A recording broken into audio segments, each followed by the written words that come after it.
And boom, we are live. Hello, everybody. Welcome back to Terra. I hope we're all doing.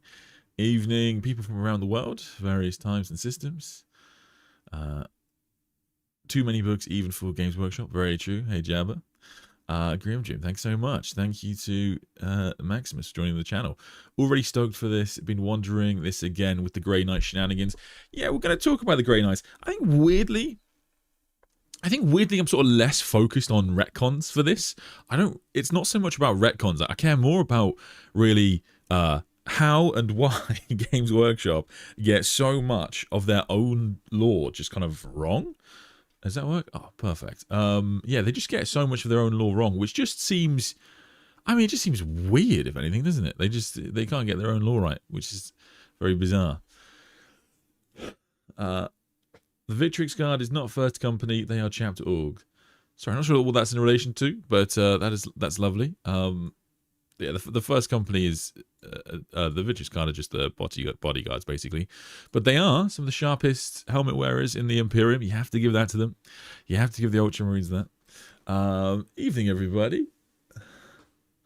Good. Just found my channel. Nice. You know what the problem I have is that I've noticed I can't scroll through chat without changing the chat for you guys on screen, but I think I might be able to redo it.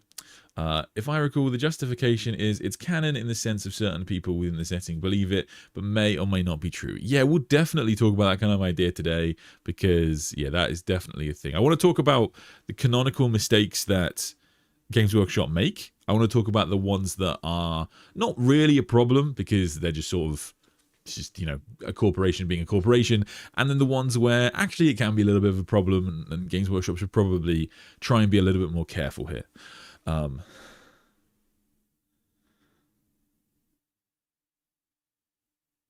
Because there's a lot of it, and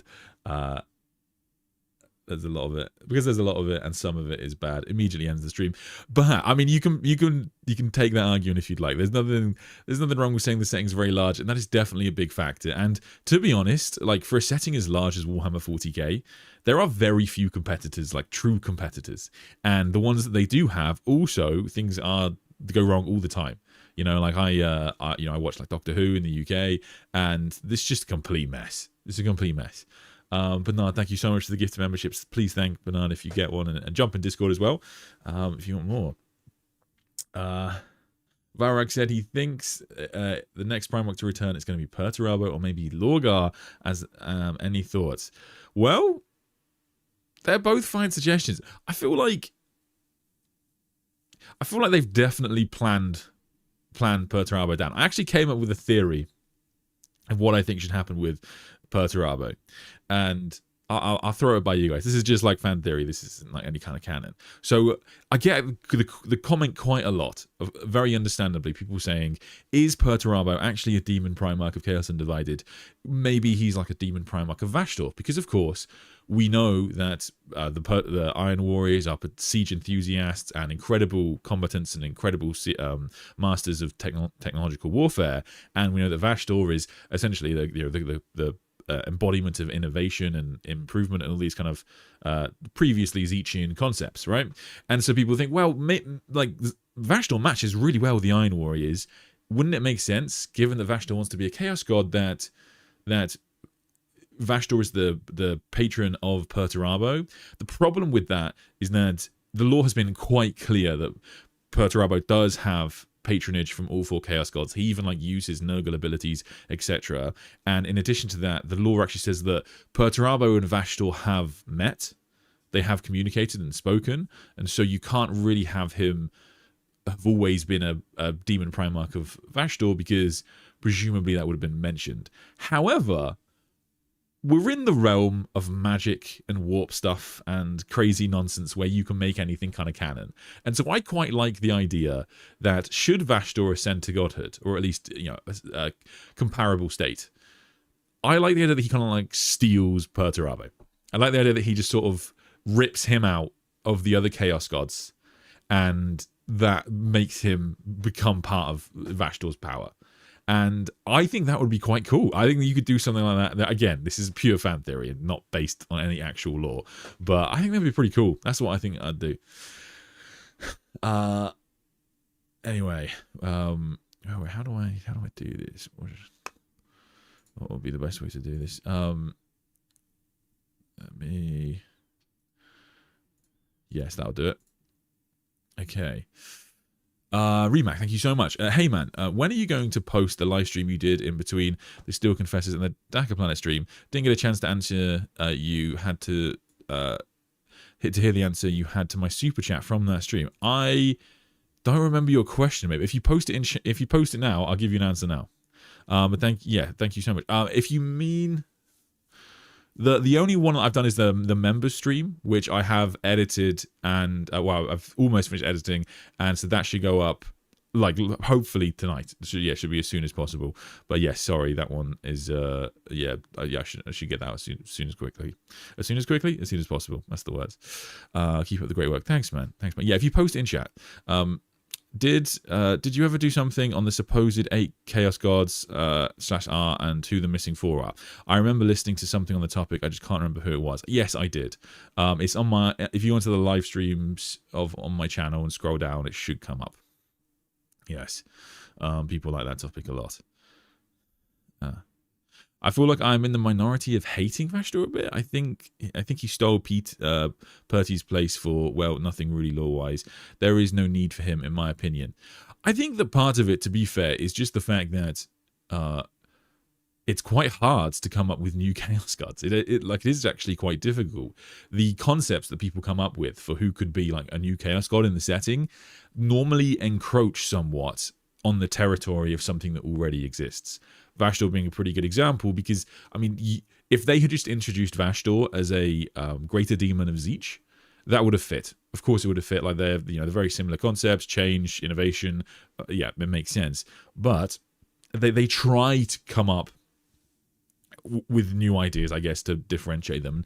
Vashtor, I think, is not a bad attempt at that, because leaning into the machine side of things is a clear differentiation away from what the other Chaos Gods do. And in addition to that, because the Mechanicum have already been worshipping a machine god for 10,000 years plus, it sort of makes sense that that would have an answer for them in the setting. And so yeah, I'm actually okay with Vashtor, but I get where you're coming from. I can understand why people feel like he kind of encroaches on others' territory, but I think it's fine. Yeah, Remac, if you post it in chat, mate, I will get to it. But sorry if I missed your chat. Is there a reason why you run a normal latency instead of ultra low latency for streams? The 17 seconds latency usually impacts the back and forth when engaging with chat. Ooh, okay, I do not know, mate, the answer to that question. If you know about streaming and you have advice, I will definitely take it. There's a lot of words in there that I don't really know what they mean when you put them together. So ultra low latency. So you're saying that I'm sending the stream too quickly? Because I feel like on my end there's about a minute delay, but maybe I'm wrong. Maybe I'm right. If you can tell me what setting to change, if it would improve the stream, I'd be all for it. So yeah, please do. Yeah, please do. Yeah, you got any advice? Let me know. But yeah, OBS is one of those programs, which is what I stream through, and it is great. Like you can do kind of like anything in it if you know enough and can use plugins and understand all the settings. But it's very fiddly. It's very fiddly to get right. So yeah, it goes wrong quite a lot as well. But yeah, no, I actually tried to improve it the other day, but I don't know if I made much of a difference. Question: with the release of the Silent King, do you think we're now ready to move forward in the lore, post great work in Lion, Son of the Forest, and where? Yes, I mean we are ready. The problem is that then you have issues with like the campaigns compared to the novels. So I've spoken about this before on the channel. The problem that you have is that there is a disconnect in terms of latency between where the campaigns are in 40k and where the novels are in 40k. The campaigns are considerably ahead. And, you know, Devastation of Baal is sort of an exception to the rule, and as Lionel Johnson, Son of the Forest are, but because they went back as well, because basically, if you're not familiar, after they introduced Guilliman, they moved things forward quite quickly. We got Dark Imperium almost immediately, and then they went, oh crap, we have to go back and fill in all of this timeline between the return of Guilliman and Dark Imperium. And that has taken years to backfill. So it's always been a problem, but it's gotten even worse. So in terms of moving the novels forward, I don't know if that will happen very quickly. But in terms of a campaign, bringing the Lion and Guilliman together, I think that could happen. And the campaigns, if you think about it from like Games Workshop being like cheeky business sense, they want to move things forward in campaigns first because they want to get lore people to buy the campaign books and then be encouraged to spend more money on models. That's their business model, right? So I suspect it will come through a campaign first, but we'll see. Like, for example, the current Pariah Nexus campaign is massive. Like, it's a really big deal. You have... This is not the Silent King novel. The Silent King novel is long before this, but the campaign is about a century after this, where you have Guilliman, Vashdor, the Silent King, Imhotep, Belisarius Cawl, and crazy weapons from the Dark Age of technology, all coming together to have this one massive fucking battle. And we're so far behind that in the novels, it's unreal. But in that campaign, the Guilliman might find out about the Lion because he's going to presumably meet Vashdor for the first time, and Vashdor can say, hey, just met your brother, he's a bit of a dick, or whatever he would say. So yeah, that, like, it's the actual books need to catch up by a lot, and they are so slow with things, and I think so unnecessary, because like a lot of the books that people want, like personally, like the books that would make me just so happy are just books covering the Lion meeting custodians, Guilliman working with random successor chapters of the Ultramarines. Like, I live for that stuff, you know. Like when Massinius and Guilliman's relationship, I fucking adored in the Dawn of Fire series. Just what does Guilliman say when he meets one of his sons who sort of believes the Emperor is a god? It's just a fascinating concept to me. I want a whole book on that. And yeah, so yeah, it's a tough one. But I think that we are ready to move forward, but that's, unfortunately, I don't think they will do, because they need to catch the books with the they need to catch up the books with the campaigns. Like, for example, I think that you are more likely to get a book on Guilliman's return, a novel on Guilliman's return next year. That's what I think you'll get, and that, I say that as that sort of breaks my heart. But given that the Fall of Cadia novel did well, I'm gonna guess they'll do the same for Guilliman's return. But yes, I hope that helps, Remac. Big Monkey King, thank you so much. Oh boy, Sandman explaining why GW sucks at keeping a freaking book on their lore. Yes, all right. So let's jump in, because it is quite funny. So this was sort of, hang on, let me just pull up the browser. I'm going to do this in real time. Okay. So yeah, this stream was sort of spurred on by a recent article posted on the Warhammer community website, where they did kind of an overview of Marnius Calgar's lore. They gave you some lore on Cato Sicarius, the Vitrix Guard, all of the fun Ultramarines things that we all know and love and think get massively underrepresented in the lore. And when they wrote Marnius Calgar's lore, a lot of people pointed out quite quickly that some of the things at best were kind of hazy, and at worst sort of suggested that Games Workshop didn't really know their own lore that well, because, for example, he puts, upon Guilliman's departure for Terra, Calgar was left to oversee the integration of new Primaris recruits into the chapter. Now, the previous paragraph, again, makes this kind of hazy, but it sort of implies that, according to this article, when Guilliman was resurrected on Macragge, there were already Primaris Marines on the planet, and Calgar was left to oversee the integration of those Marines. However, we know that's not true, and this is quite a big blunder for the Warhammer community website to make, because realistically, Games Workshop should know their own lore. The integration of the Primaris Marines was one of the biggest events in the entirety of Warhammer 40k history, so it was kind of bizarre to see that they didn't really know this. However, I thought this would be a good opportunity to talk about Games Workshop making mistakes with their own lore and writers making mistakes, because ultimately, and I'm sorry to say this, but this doesn't matter. This is a Warhammer community article. That's what this is. This is written by some intern, probably at Games Workshop, who's just doing their best, and it might well just be a job for them. And yes, someone should oversee this and cut down on mistakes. They should probably edit things to make them a little bit clearer when they do make errors, but ultimately, this isn't really a big deal. However, I wanted to talk more today about when Games Workshop have made some quite big mistakes in their lore, and just like when we look at that article, when these things matter and when they really don't. So first class, if you can open your textbooks, by which I mean the most recent Warhammer 40,000 rulebook, to page... if you turn to page 47, and if you read this line, and this is the line I always quote, "It was the Emperor's favoured son, Warmaster Horus of the Lunar Wolves Legion, who turned first." That is in the core rulebook of Warhammer 40,000, Leviathan, that's what it looks like. And it was also in the last rulebook, and it was in the rulebook before that, and the rulebook before that. It's been in every rulebook for the past, 15 years. They keep writing that Horus Lupercal was the first Primarch to turn against the Emperor. However, if you have read the Horus Heresy, or if you watch this channel, you will know that is, of course, not true. It was not Horus Lupercal who turned against his father first. It was, of course, say it with me, class, Lorgar, they all say in unison. And that tells us that the core rulebook is wrong. It's just wrong. So, are Games Workshop just stupid? Do they just keep writing the same error over and over again? Do they not understand? Has the person that wrote the Leviathan rulebook not read First Heretic? What happened here?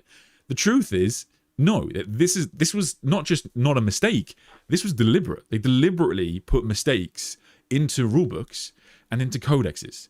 And to bring this up to a big Warhammer 40k controversy right now, when we look at things like the codex, when we look at things like the Terminus Decree, Games Workshop do deliberately put wrong things into codexes. They're not necessarily retcons. It's just, you have to remember about the vibe that codexes and rulebooks have. They're supposed to be primers. Primers don't mean the final answer. They are to get you interested in the faction or the setting, and then the idea would be that you read the lore and you read the books and you come to a greater, wider conclusion on what actually happened. Now, of course, the novels definitely have their own canonical errors.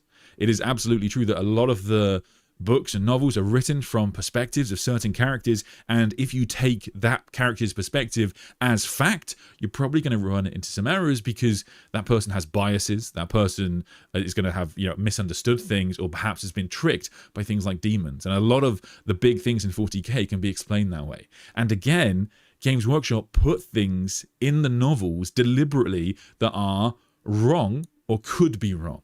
So if you read the Horus Heresy, you get 4 explanations pretty much on how the Primarchs were scattered when they were babes underneath the Imperial Palace. Or, well, actually, not necessarily underneath the Imperial Palace, wherever they were kept on Terra. And so it was... So in the Heresy, you have firstly the most well-known answer, which is that the Chaos Gods did it. The Chaos Gods created a warp vortex. Then you have the fact that it was Argul Tau. Maybe he was sent back in time and he broke something which removed the seals and allowed the Chaos Gods to do it. And then you have Horus Lupercal. He goes back into the room and he actually, Argul Tau apparently hears Horus Lupercal. So maybe Horus Lupercal played a significant role in the scattering of the Primarchs. And then later on, you're introduced to the character of Urda, and Urda says, well, actually, no, it wasn't any of that. It was me. I'm the person who scattered the Primarchs throughout the galaxy and caused all of this woe to befell mankind. And so you get these kind of different explanations of how the Primarchs were scattered, and realistically, it's unlikely all of them are true. But you kind of get to choose if one of them is true, if none of them are true, or if all of them are true. You get to choose that, which is the really cool thing about Warhammer. And so there are definitely like things that are thought to be mistakes in the setting that aren't really mistakes. They're deliberately put in to kind of keep the setting interesting and keep the mystery alive. But at the same time, they do screw things up. One of the most famous examples is probably going to be the story Outcast Dead. In the story Outcast Dead, which takes place in the Heresy, you have a complete kind of mess up of the continuation, the continuity, that's the word I'm looking for, of the Heresy timeline. And things happen in the wrong order to how they happen in the books, or if there is actually a Horus Heresy timeline that you can find online now, the Games Workshop posted, and Outcast Dead just gets things wrong. The scattering, the folly of Magnus compared to Istvan, these things are in the wrong order. And so it is possible that and so it is possible that sometimes writers do just get things wrong, and the authors have spoken about this and said, well, the thing is, at the time we were writing, the lore wasn't really set, it wasn't concrete, and so at the time we just kind of did our best. And even quite recently, this still happens. So in the story Valdor, Birth of the Imperium, which takes place right at the start of the Great Crusade, the Thunder Warriors meet the Dark Angels for the first time. And when this happened, a lot of fans were very surprised because, of course, in the old lore, it was kind of implied in like the Horus Heresy Black Books, well, it's actually said that the Dark Angels were part of the force that fired upon the returning Thunder Warriors with the Custodians. And so how come in Valdor, Birth of the Imperium, the Thunder Warriors are unsure of what the Dark Angels are, or they're surprised by the meeting of them? Does that tell us that that previous lore has been retconned? Or does it just tell us that they were idiots or they couldn't remember? And again, the writers say, well, the thing is, the lore around that is all kind of hazy. And so there are definitely things where the writers do just make mistakes. That is a thing, and that is a problem and something to watch out for. But the truth is, I think it's really important to differentiate between when something has been a mistake, as in like just an error that a writer has made, which is not a good thing, to when a writer has deliberately cast doubt on something we previously thought in the setting. And then, of course, things like the Warhammer community article, which, again, not to be too harsh, but these things are sort of just irrelevant. This is an ad, is what this is, basically. It's social media, right? Like, there's the idea that the person that wrote this article doesn't get it. I assume they don't pay a 40k author to write each of these every time they do it. They just kind of like find somebody who's vaguely knowledgeable on Warhammer that works in the social media department. So I just thought it'd be interesting to talk about, to get your guys' thoughts, because yes, it's true to say that Games Workshop make errors, and yes, it's true to say that it's really annoying, but especially when we look at things like the Terminus Decree, I think we have to remember that they do deliberately try to keep things mysterious. And like, this is the argument I made in my Terminus Decree stream. They deliberately went like almost too far to explain what the Terminus Decree is, how it works, and what its limitations are in the heresy. They explained all of this very clearly, which I've broken down before on the channel, and yet they throw something into the Codex to kind of cast doubt on that. And I think that that's deliberate. I think they're just trying to keep like a bit more mystery alive, because a lot of people, I think rightly, read things like the heresy, or read summaries of the heresy, and they go, oh, that's a shame. Like, I thought that the mystery was the thing that made that interesting. And so I think that they do a lot of this stuff deliberately, and that's why I wanted to talk about this kind of thing. Anyway, chat, how we doing? Where were we? Big Monkey King. I got a feeling this is going to bite GW in the ass, because it's going to make people not buy codexes and books in the future, because what's the point? I mean, you make a very good point. That is absolutely true. And I think that I do disagree with quite a lot of the other YouTubers, I think, when they say things like, oh, the canon doesn't matter. Like, it's irrelevant. It's obviously not irrelevant. It obviously holds a lot of weight. And whilst you are true to point out that 40k lore has been retconned many times over the years, once you get to the stage of saying canon doesn't matter, that's when you destroy the setting. Again, like, I watch Doctor Who, and Doctor Who has suffered greatly, and people like to say it's because of various kind of political stances, and it's honestly not. The reason Doctor Who died, or is dying, is because the writers are very vocal and very loud about the fact that the canon doesn't matter of Doctor Who, and so they just don't care about their stories. And exactly as you say, Big Monkey King, like when people say the word canon, they picture somebody that probably looks like me going actually Harry Potter wouldn't do that because in the 5th book. I get it. I get that people have a tough relationship with people who talk about canon. Fair enough. But at the same time, you have to remember, canon just means story. It just means story. That's all it really means.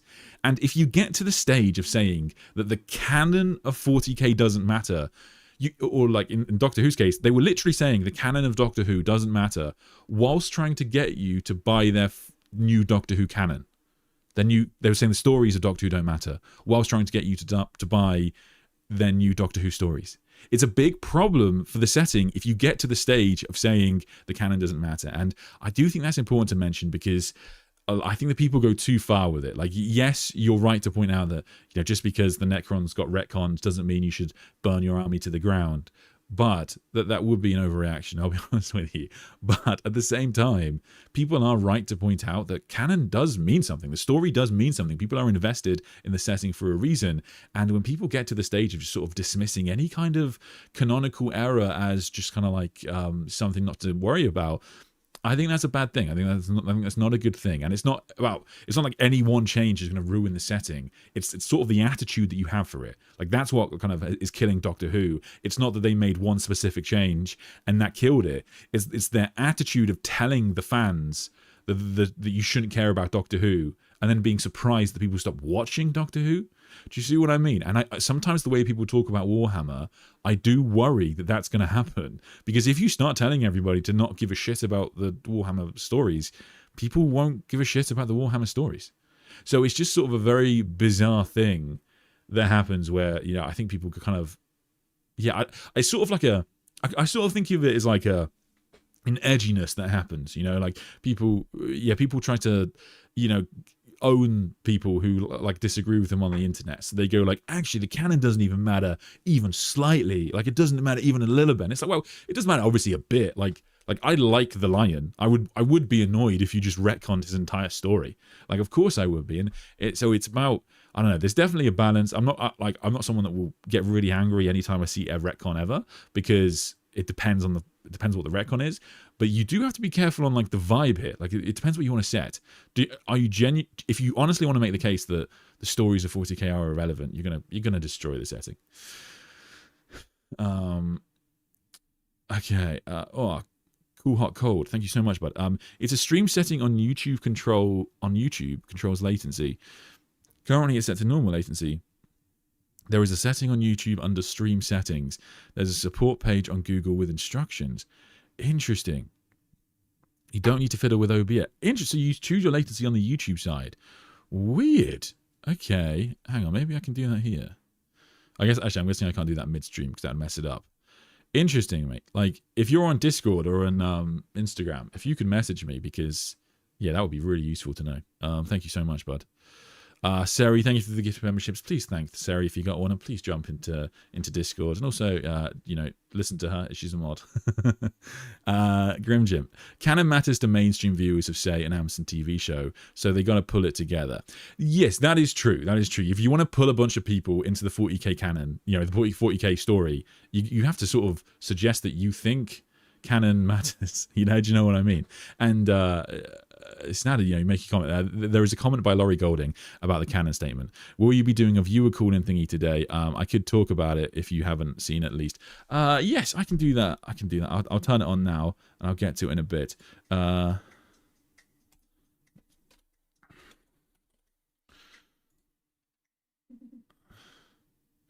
Perfect. All right. I'll get to that shortly. But if you're in Discord, you should be able to see the call-in now. But yes, I mean, I think it's interesting you mentioned Laurie Golding. Maybe we'll talk about this more later. But when we look at the early days of 40k as well, we have to remember that the setting has changed a lot since then. So, for example, the old Warhammer 40k lore had things like the Emperor isn't real. The Emperor is not a real person. He never actually existed. It's just the bureaucracy of the Imperium that keeps it going. And all of this is just a mythology to keep the systems of the Imperium maintained. And Rick Priestley, Laurie Golding, they've talked about this kind of idea as to what might have actually happened before. And that is obviously not true today. You would have a very hard time making the case that Warhammer 40k doesn't have a real Emperor. That would be very strange, and you're talking about a completely different setting. You've just come up with your own fan fiction, basically. So it is definitely true to say that the lore has changed. And in a way, like the canon, because the lore has changed, yes, it's true, but it also solidifies over time. And the longer the canon has existed, the more important older canon becomes. And so it's sort of a weird thing, because yes, people are always correct to point out that the lore of Warhammer 40k has changed and changed many times and will change again.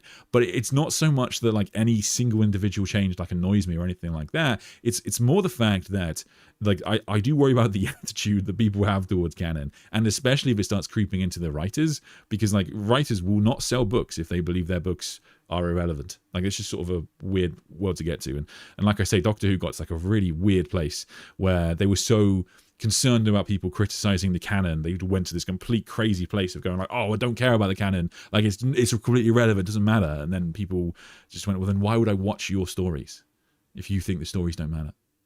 Anyway, not trying to spark any political discourse, here we go. But I recently read White Dwarf 515, and I noticed that they removed the part men from the Emperor's line explaining the Astartes. I found weird. Interesting. I haven't read that. I don't think, I'm going to be honest with you, man, I don't think you're ever going to get female Space Marines. I don't think it would ever happen. I think that weirdly, the female custodians is an attempt to remove the female Space Marine conversation, as odd as that sounds. I think that's basically why they've done it. And I don't know that, to clarify. I'm just speculating. But yeah, I think that it's a tough one. And I don't really like doing like, you know, a lot of that kind of drama, so I don't talk about it very often. But yeah, that's sort of why I think that should happen. That's happened, but I don't think you're ever going to get female Space Marines. Even in the modern codexes, to be fair, they still talk about young boys being taken. Where were we?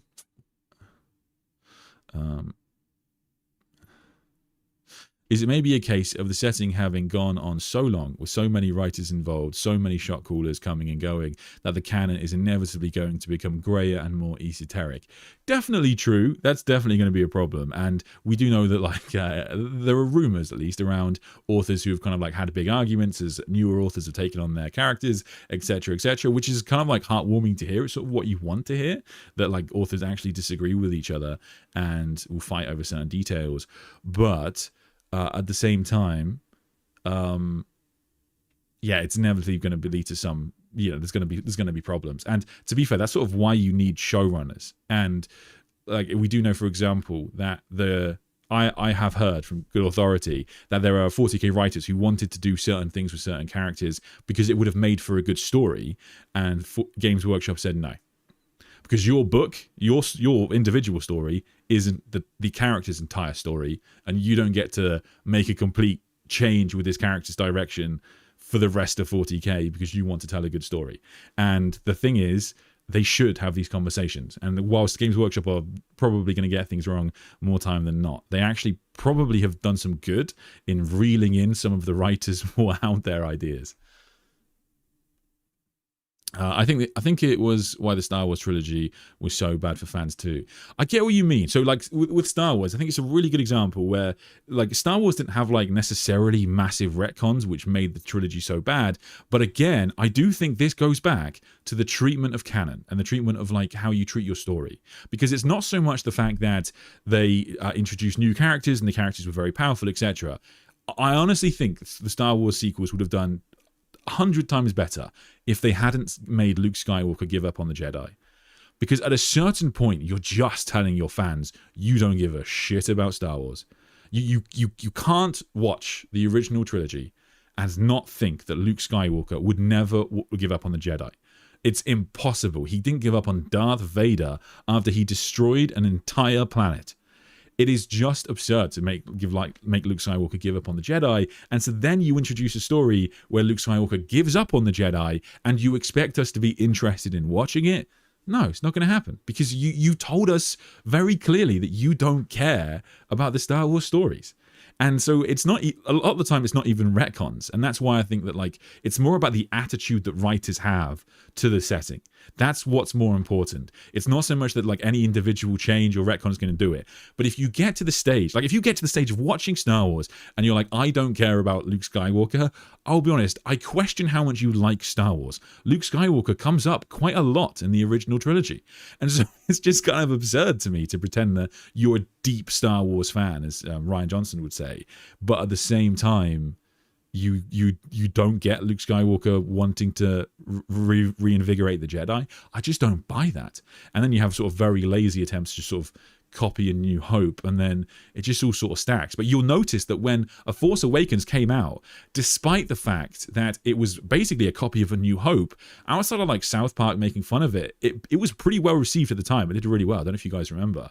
It was only once the writers started doing this thing where they like had like threw away all of this Star Wars canon over the decades, and what people wanted to see for their favorite characters, that people went, hang on, you guys don't give a shit about Star Wars, do you? And then all of a sudden they looked back at Force Awakens and went, oh yeah, that was crap. But at the time, Force Awakens looked like, oh, maybe they've done some things we love. And if you look at Lord of the Rings, for example, in Lord of the Rings, the books are very different to the films in some ways. So pretty much all of the major battle sequences play out very differently to in the books. And even though that happens, it's normally received very well, because if you look at, for example, the Battle for Helm's Deep. The Battle for Helm's Deep is very different in the film, but it's clearly much more cinematic. There's a lot of more dramatic moments, and you can kind of see why that happened. Éomer and 2,000 Riders is a lot more impressive than some old guy and 1,000 guys who left, turned around, and came back.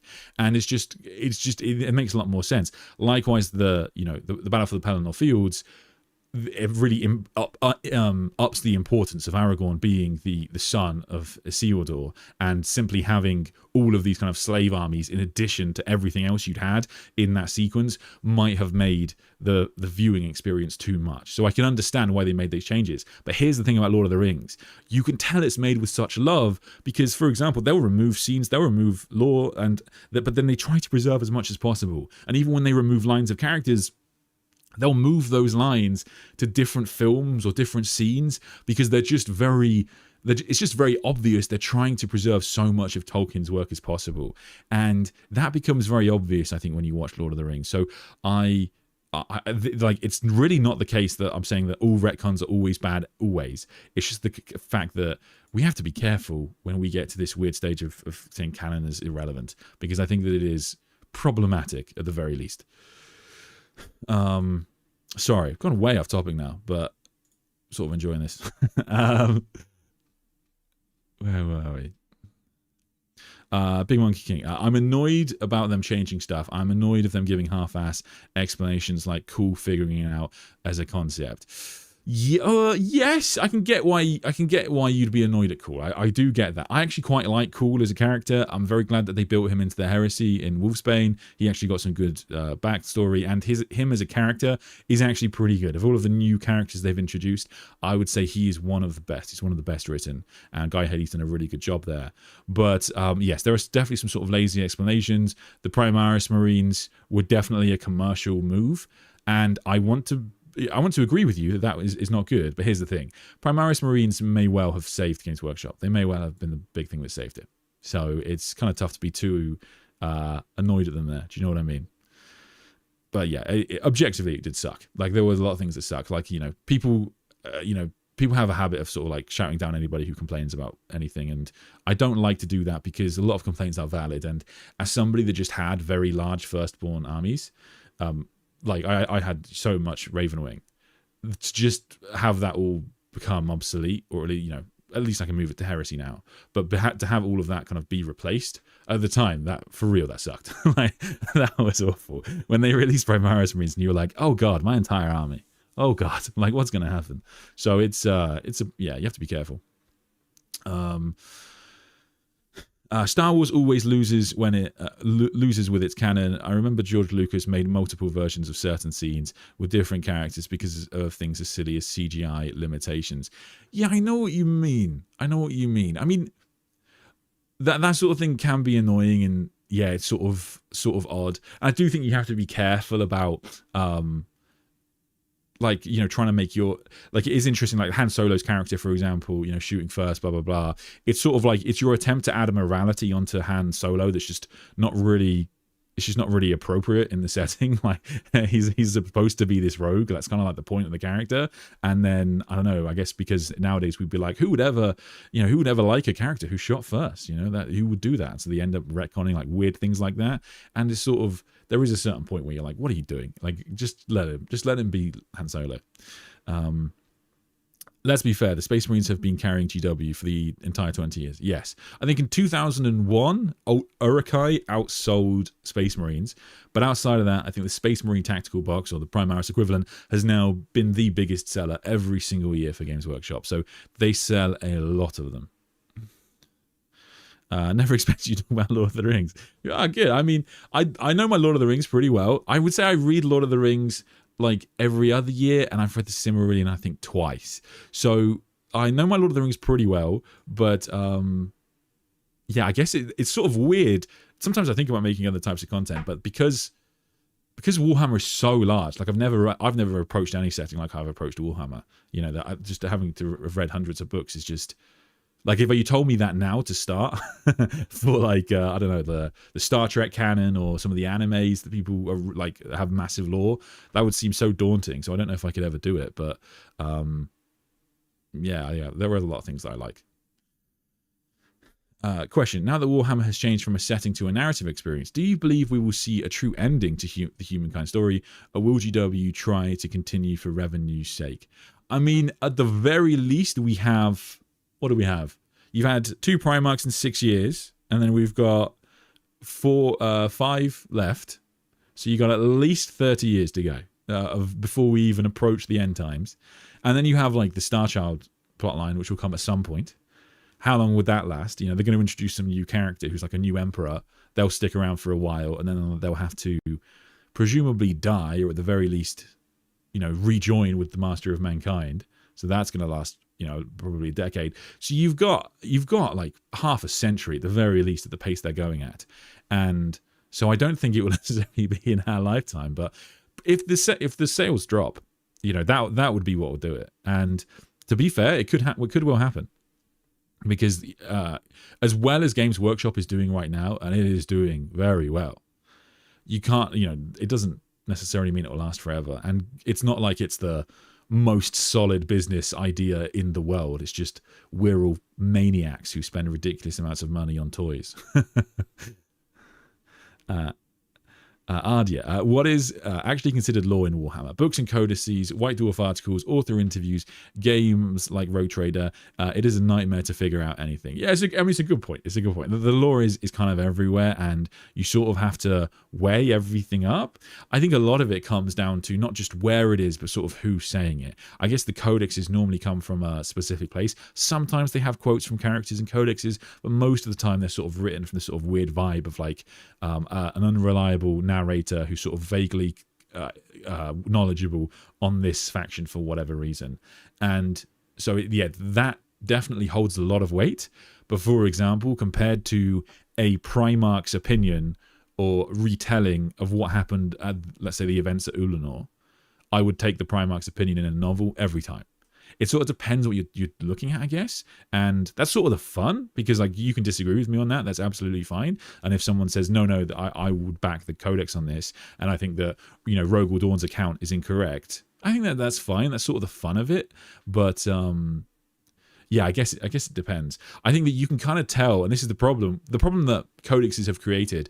I talked about this a little bit in the Terminus Decree, is that the thing about codexes, a lot shorter. You know, like I did a massive video after the end of the end of the Death came out, explaining what the Terminus Decree was, and that video did really well because it was the only video on the Terminus Decree on the internet for a year.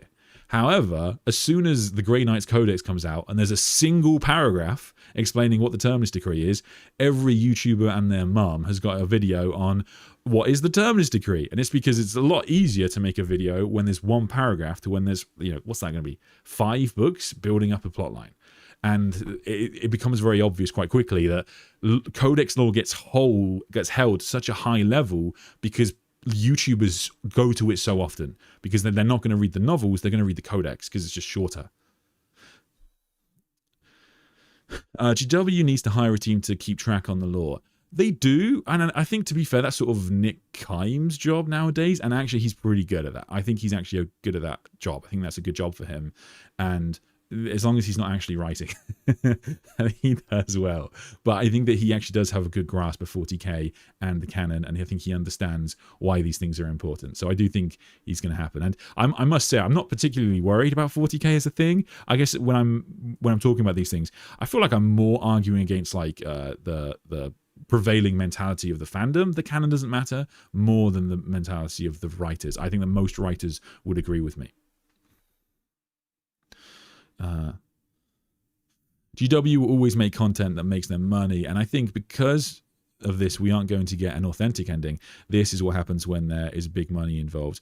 Yeah, I mean, I guess it depends what you mean. On the bright side, I will say for 40k fans, because the old world end times has already come out and it didn't even go bad, it didn't go that well, people weren't very happy with various aspects of it. There are lessons to have been learned from the old world, so I guess we'll see. But ultimately, Games Workshop sell lore for what do you call it? Like Lord of the Rings, right? And Lord of the Rings is a closed setting; it's finished. And so, as much as people say the story can't ever end, it's a setting, not a story, whatever it's going to be.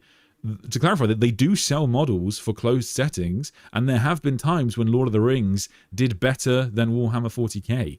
So I think it would be like, if they can give 40k a genuinely great ending, I will say this, I don't think it would be bad. Since you are a prominent voice, I don't know why I say prominent voice, in the 40k lore community and evidently love the lore, do you feel an obligation to square the circle of GW's lore contradictions?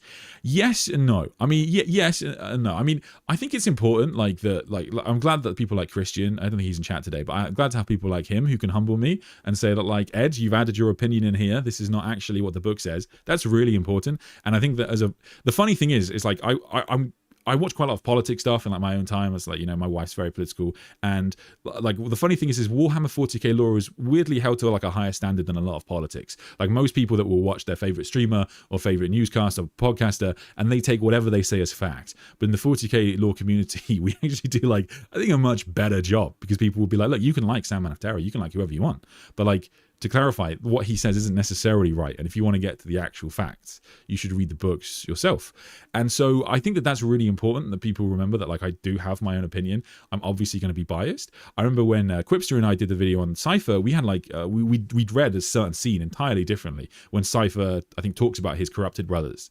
And I'd interpret it completely differently to how he had. And that's, I think, great. I think that is really cool if a writer can do that. And so, yeah, it's important to remember when these things are going to be heavily influenced by the person reading them. But yeah, in terms of squaring the circle, I mean, because the funny thing is, it's sort of the fun. Like, I don't get like annoyed when I read Outcast Dead. I just sort of enjoy it. I just sort of enjoy Outcast Dead because I kind of like the fact that there's this error, and I like trying to come up with my own reason as to why that would have happened. Like, maybe the signals in the warp got confused, and so that's why they found out about Magnus first. I don't know. Like, there's lots of different reasons you can come up with, and that's quite fun. But yeah, there's a lot of things, and I think you have to be careful, because there's things like, for example, when we look at the Dark King didn't really have a good enough setup in the Horus Heresy. It should have been set up way earlier, and it sort of looked to me like Dan Abnett tried to sneak in Conrad Kurz's plotline into the final days of the Siege of Terra, because if you're not familiar, the Dark King is also the title of Conrad Kurz, and this gets mentioned by Rogel Dawn to Malkador. He's like, how come Horus is going to be, they think it's Horus at the time, he's like, how come Horus is going to take like Conrad Kurz's title? What is that? And it was sort of like a very kind of quick way to just kind of slip in Conrad Kurz to the final days of the Heresy, which was a bit cheeky on my I didn't I was like, easy there, Dan. Yeah, but it was funny. Benny, I got the Ultimate Guide by Guy Haley and Gav Thorpe. Oh, nice. Is it good? I saw some people saying they really liked it. Even that says the Primarchs were scattered by chaos. Is it possible Erdo was being directed unknowingly by chaos, thus making the statement somewhat true? So, good question. That's basically what what's the bastard called? Erebus. That's basically what Erebus says. That he's like, you think you've done this yourself. You think you were just standing up to the Emperor, but in reality, you were being manipulated the entire time by the Chaos Gods. And she's like, no, I wasn't. And it's up to you. If you don't like the character, you can absolutely make the case that she was being manipulated by the Chaos Gods the entire time. I personally quite like 40k's characters when they are well-meaning fools. I think that's, she obviously caused a massive calamity to befall the Imperium of Man and humanity because of her actions, but I like the idea that she was genuinely just trying to save her children. I like compelling characters, and I think that's what that is for me, so I was fine with that. But again, it's, you can definitely read it that she was just a pawn of chaos. You could even make the case that maybe she was being controlled by a chaos force, something like that. But at the same time, it's going to come down to what you like. Monkey King, thank you very much. I mean, all the YouTubers are great, but like, it's just going to be whatever kind of style you prefer, really. Where were we?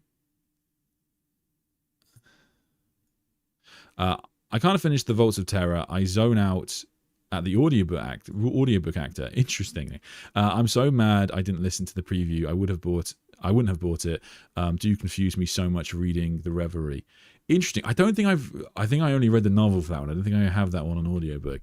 But sometimes the audiobook authors can be of various quality. Some of them are incredible, and then it depends. It's funny because like I obviously do the odd passage reading for you guys on the channel, and I've been trying to like improve my acting. I've been like watching like acting stuff to try and get better at it, and it's been a learning process. But one of the things that's very weird for me is when I have to do like a child's voice or do a woman's voice, etc. And I always think like, how do they do that in the Warhammer audiobooks? Because I feel weird if I'm like a character going like, please sir, can I have some more? I feel weird doing that voice.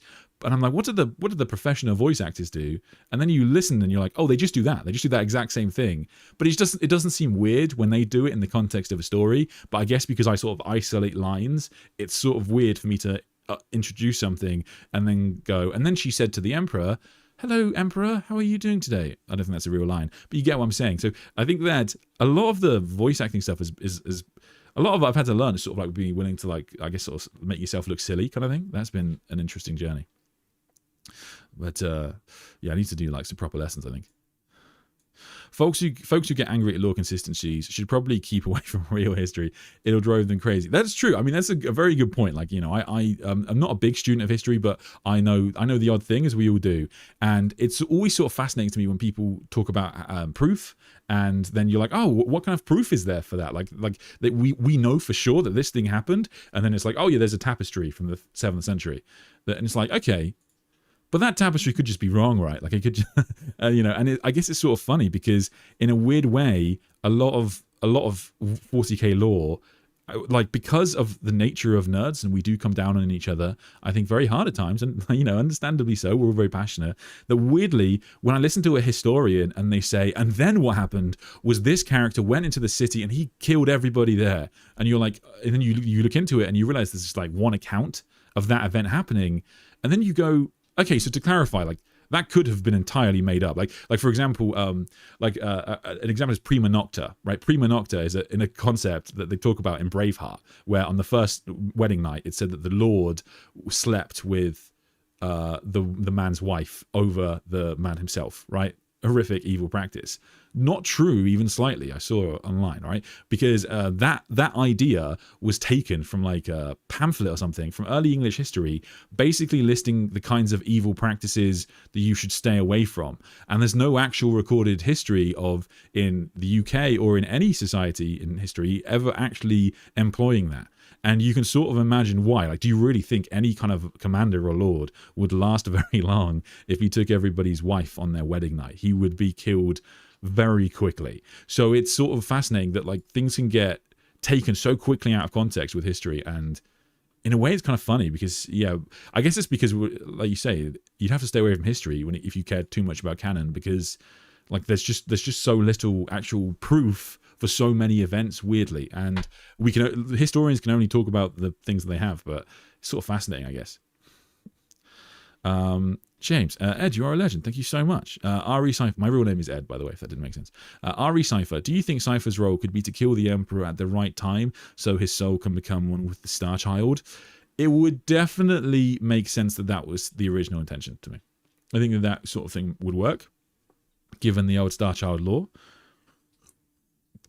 Given that sci-fi, I'd have to look into it, but given that he would have been written around the same kind of time. But as to whether that's his role now, I don't think so. I think that from, you know, I've talked about it many times on the channel. I go back to Malkador's vision. When Malkador sees the Star Child for the first time, I go back to that. And that, to me, is Malkador telling us the end game of Warhammer 40,000. The end game is to reunite these two halves of the Emperor's soul. And then he shall bestride the galaxy once more. Or he could actually kill everything. But he will bestride the galaxy once more. And I think that it's just too cool. I mean, it's like when people say things like the Emperor will never get off the Golden Throne, you have to understand you're putting that up, that very interesting idea, up against the coolest story in sci-fi. There is no story in sci-fi that has been written, like, has such a brilliant, wonderful canon as Warhammer 40,000. And so, like, the idea that you think the Emperor will never leave the Golden Throne, I'm not saying like next year, I'm not saying this century, but one day that has to be where the story is going, because that's what makes the story so good. That idea that one day the Emperor will rise from the Golden Throne, he will battle the Chaos Gods, and thus the fate of mankind will be decided. I just think that's too epic to just like go, it'll never happen. I don't understand people. History is written by the victor. That is true, actually. Yeah, it's a good point. Yeah.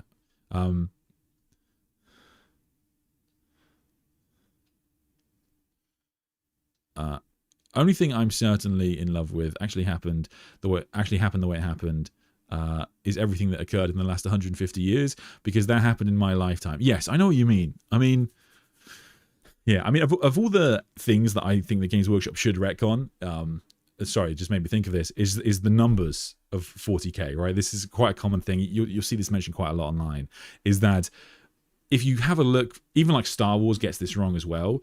Like the numbers they talk about for the clone armies make no sense if you're talking about a galaxy. Because 150 million troops across a galaxy is nothing. Now the Imperium is supposedly 1 million worlds.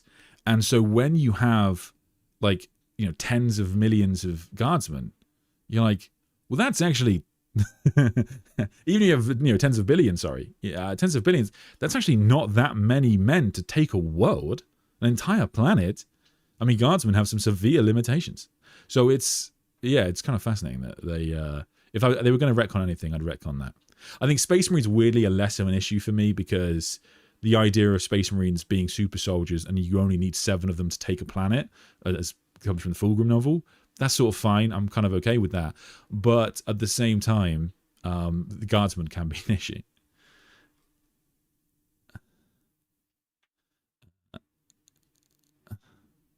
Black Library writers don't understand logistics. Yeah, they definitely can make errors. Also, Princess Isabella of France didn't have a fling with William Wallace because in real life she was like 2 years old. Okay, fair enough. Yeah, for sure. But like, I mean, to be fair, like, I think that like most like English people still really like Braveheart as a movie, because it is still just like great cinema. It's just kind of cool. But I guess it depends what you want to do.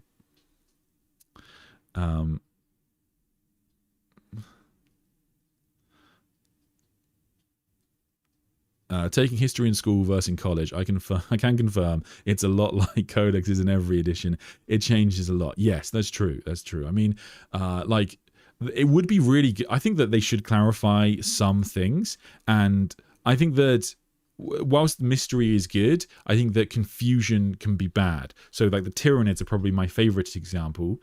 I'm okay, for example, with the mystery of, you know, the Necrons codexes sometimes imply that the Silent King maybe created the Necrons. Maybe that is the thing that happened, and then he created them for a purpose to help him reconquer the galaxy.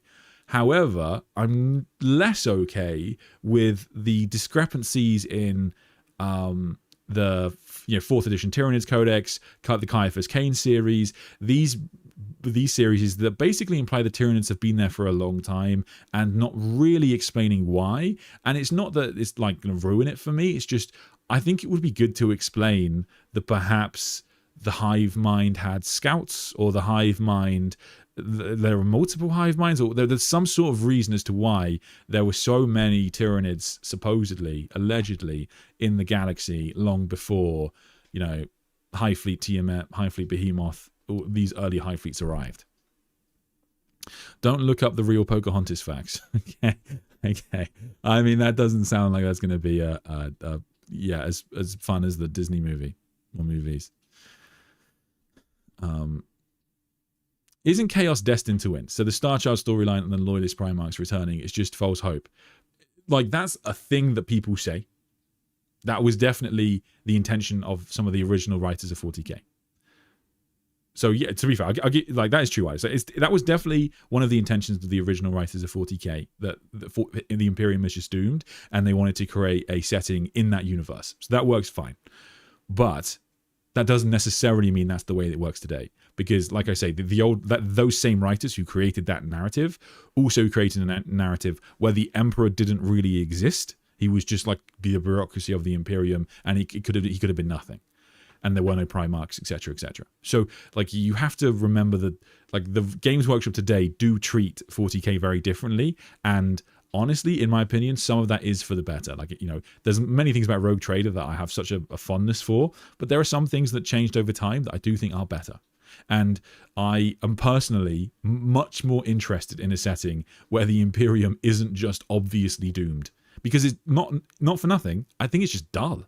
I don't really get why people are so interested. Like I watched YouTubers be like, oh yeah, the setting is doomed, humanity will die, everything's going to die, and then here's my 4-hour video on the return of Vulcan, and you're like, wait, what? That doesn't make, like, why do you care? Vulcan's just going to die. like what's the interest? I don't get the intrigue. So for me, I couldn't really be interested in 40k if it was that obvious. And like, what's a really good example of 40k getting their own lore wrong? If you open, I think it is any Warhammer 40k novel. If you open any Warhammer 40k novel, you are immediately introduced to a mistake. So let's do, what's in my Kindle? Dark Imperium. All right. Dark Imperium is a classic. So if I go to the front page of Dark Imperium, this is in the same of every single 40k book.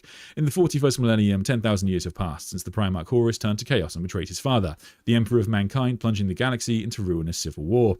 For 100 centuries, the Imperium has endured Xenos invasion, internal dissent, and perfidious attentions of the dark gods of the warp. The Emperor sits immobile upon the golden throne of terror, a psychic bastion against infernal powers. It is his will alone that lights the Astronomicon, binding together the Imperium. Yet not one word has he uttered in all that time. Without his guidance, mankind has strayed far from the path of enlightenment.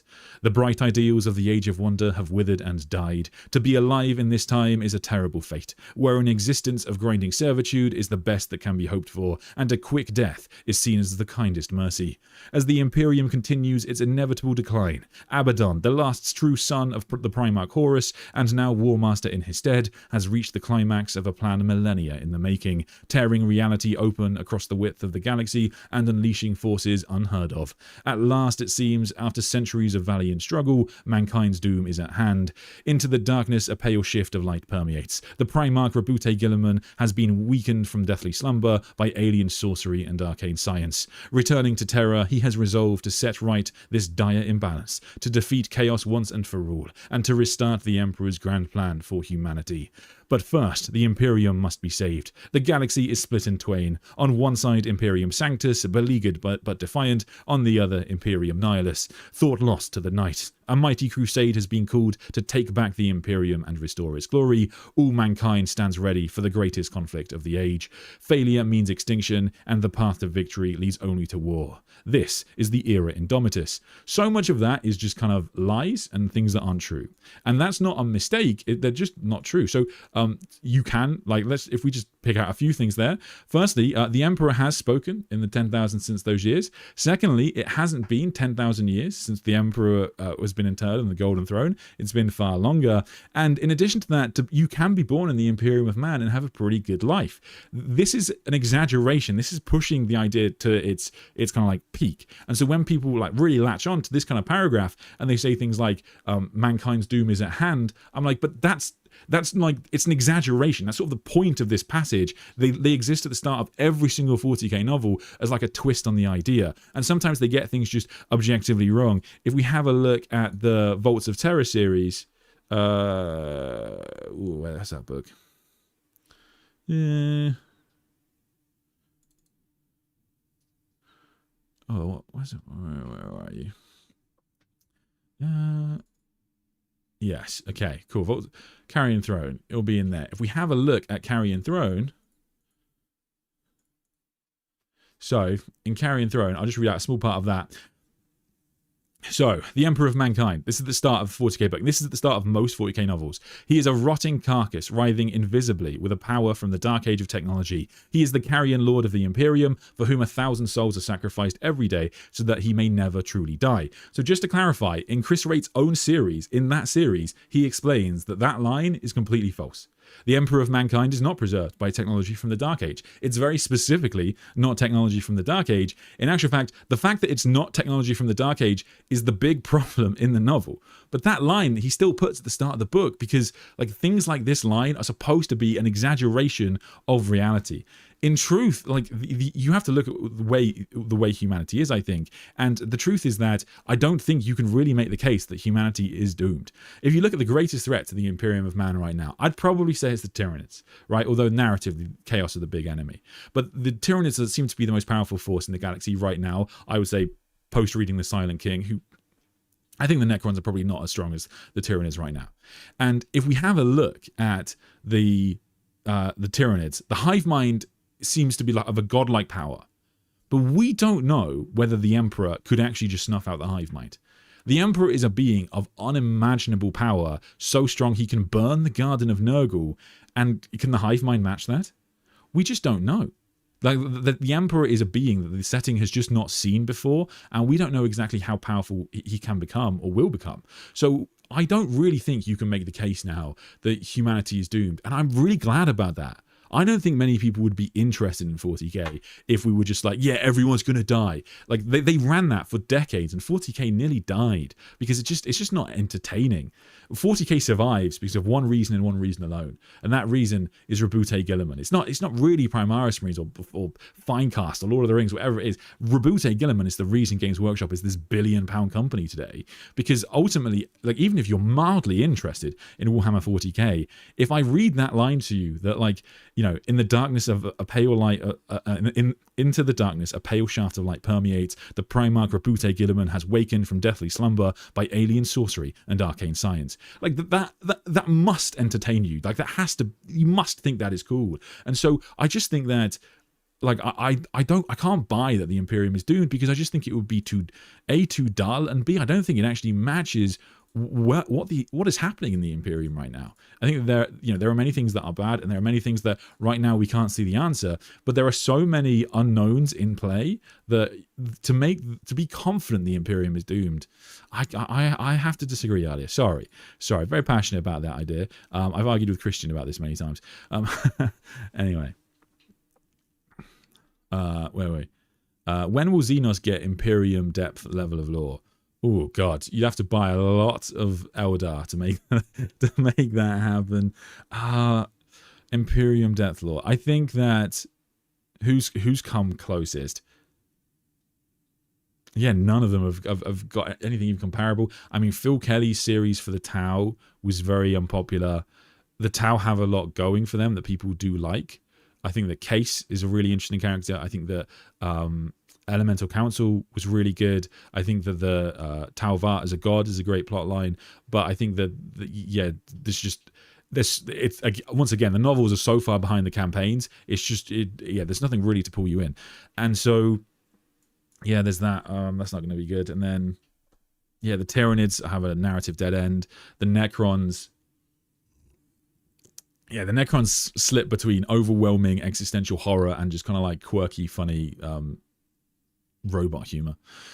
But yeah, so yeah, I don't know who. Yeah, I think it would have to be the Tau. It would have to be the Tau, and I just think they're so far behind. Is High Fleet Behemoth still around? Yes, yeah. So even when they kind of kill all of the Tyranids, some of them always survive. Sometimes they like exist on the planet. They'll like some of them just remain on Calth, like you have with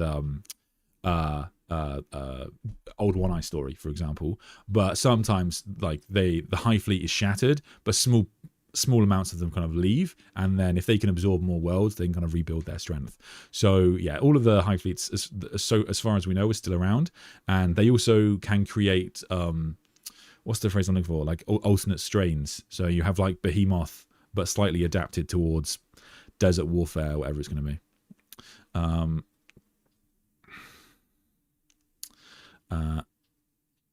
Thank you. I need some hope for the Imperium and a super low chance of Sangi returning. So yes, yeah. I mean, Sangi returning is going to be a tough one because, again, like his story is great now. Like I think his Sanguinius' place in 40k is in a good spot. I think the Darkness in the Blood is one of the better thought through plot lines in 40k right now, and I actually think the Blood Angels are kind of fine.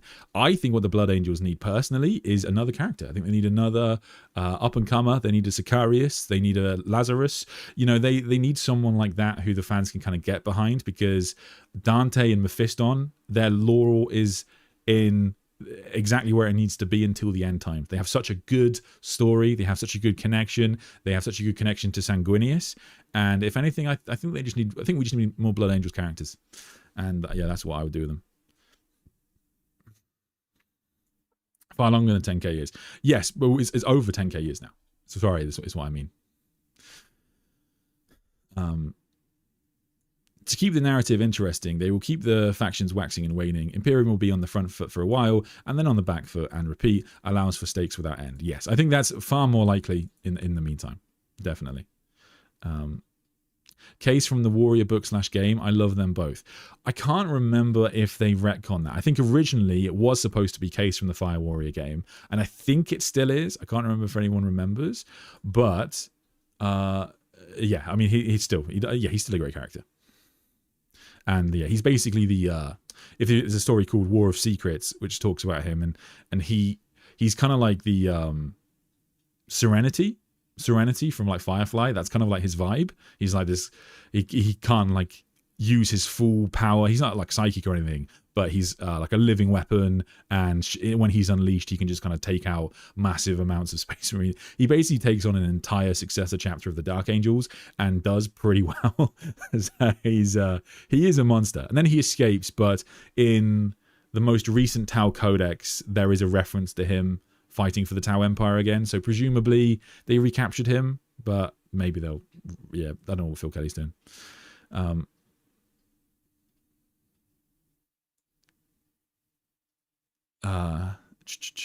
I think the Emperor is going to sit on the throne forever, and we are never going to leave the 40k time. They are just going to milk it with secondary characters and storylines.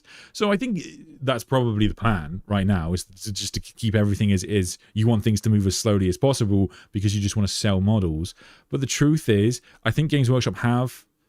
my truth is, I think the Games Workshop have realized that stories sell models, and if the sales start to droop, I think that one of the conclusions they will come to, I think they have to come to, is that like what brought people back into the hobby was Guilliman. Guilliman brought everyone back in. He was such a big deal. Didn't they fix the Outcast Dead in a later book, saying the explosion was contained in the palace dungeon by the Emperor for a couple of months? So the issue you have, I think, you're still going to have an issue in terms of the signals reaching Terra, but that might be a thing. I'll have to double check. It's a good spot. I'll look for that, Scott. No, I'm sorry, Darkua.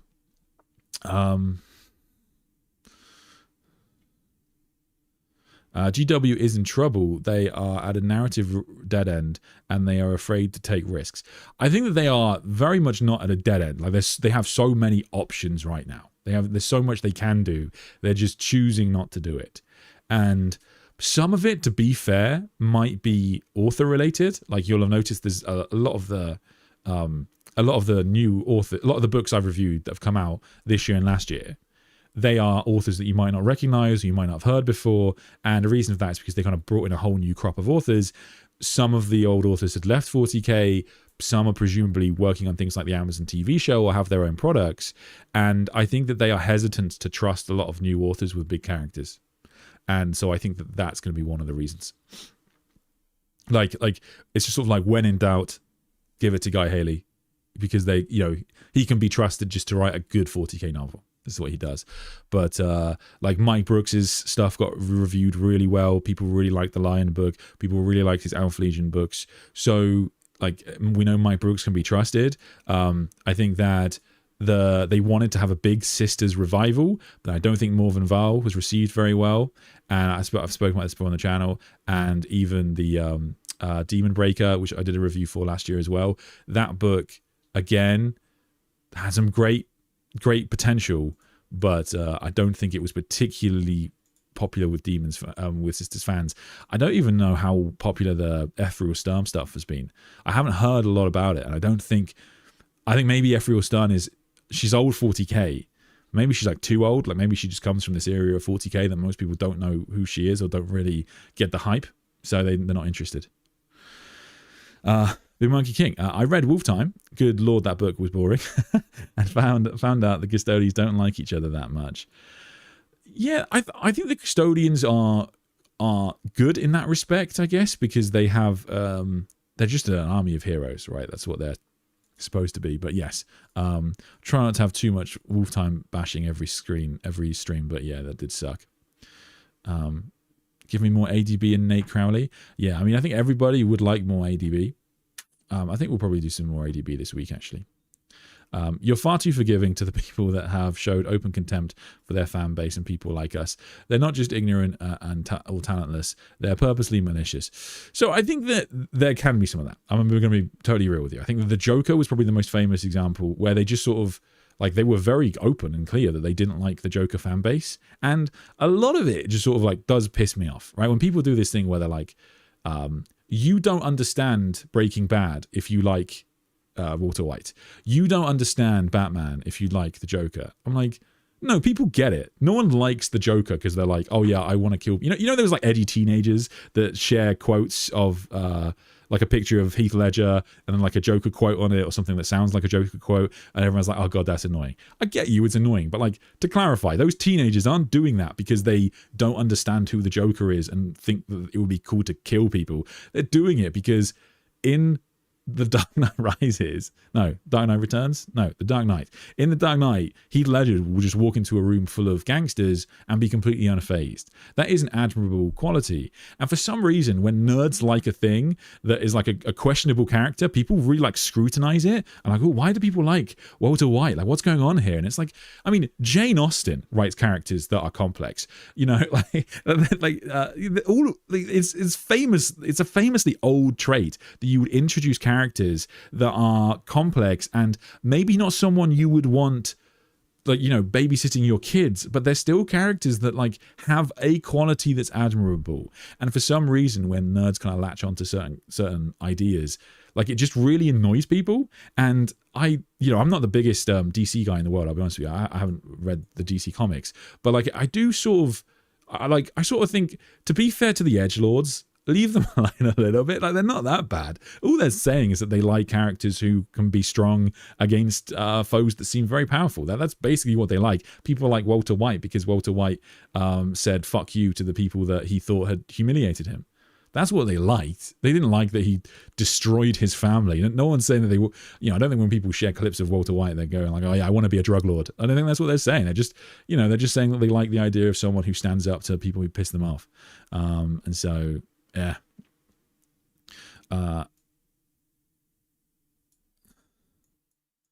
yeah, I think that some people do clearly kind of hate their fan bases, and you do, yeah, you have to be careful. All right, hang on, Snatter. You should. Ooh, let me try. Okay, well, let me just. Okay, you should be invited to speak. Let me know if that has worked. Oh, hang on. Yes, I can hear you. That's good, but for some reason, chat can't. Ooh. Let me just, hang on, it's on my side. Let me just mess with the setting. Okay, try that. Say something.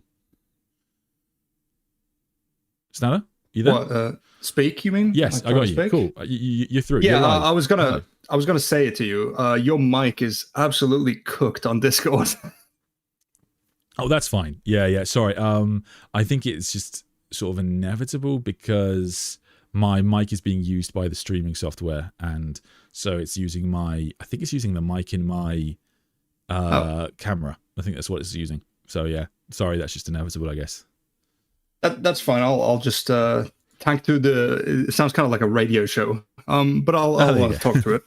So I guess you were talking about the canon. I can begin with the first thing that I was talking about, which is a Laurie Golding comment that was regarding the canon and how Alan Merritt had famously said that there was no canon, and so people, like, I'm obviously paraphrasing or whatever of his commentary, but people mistakenly took that to mean that you can make up anything and it's equally true or whatever. But that's not what it meant. Like, that's not what his comment meant. What he actually meant to say was that there is no piece of lore or background information or anything that ultimately can't be changed if the need arises. Like, if the authors or the lore, the GW IP department needs that to happen, they can change it on a whim.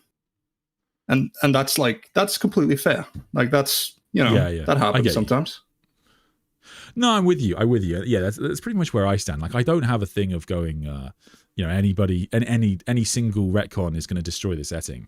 But yes, I'm very much in agreement with you. I think, like, I just sort of have this kind of view of, like, the people that because, like I said, I was a big Doctor Who fan, and it wasn't like single retcons destroyed Doctor Who. It was the fact that the writers just had such a disdain for their own stories or the stories that came before them, and I was like, well, that's not good. You're just going to drive people away if you do that. It was interesting you actually mentioned Doctor Who. I've actually been getting into that with a friend. It's actually, oh my god, it's actually amazing.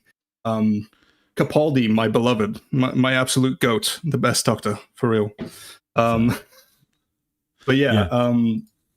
I mean, people want to. The thing is about Capaldi, the same thing with Henry Cavill, right? People want to know all the time, like, why is Henry Cavill so popular with nerds? Why does everyone love him? The reason people like Henry Cavill is because he just kind of gives a shit. He just cares. Yeah. And everyone's like, what does he do? What's the secret? And it's like, he just cares. He just likes what he does, and he cares about the things that he makes.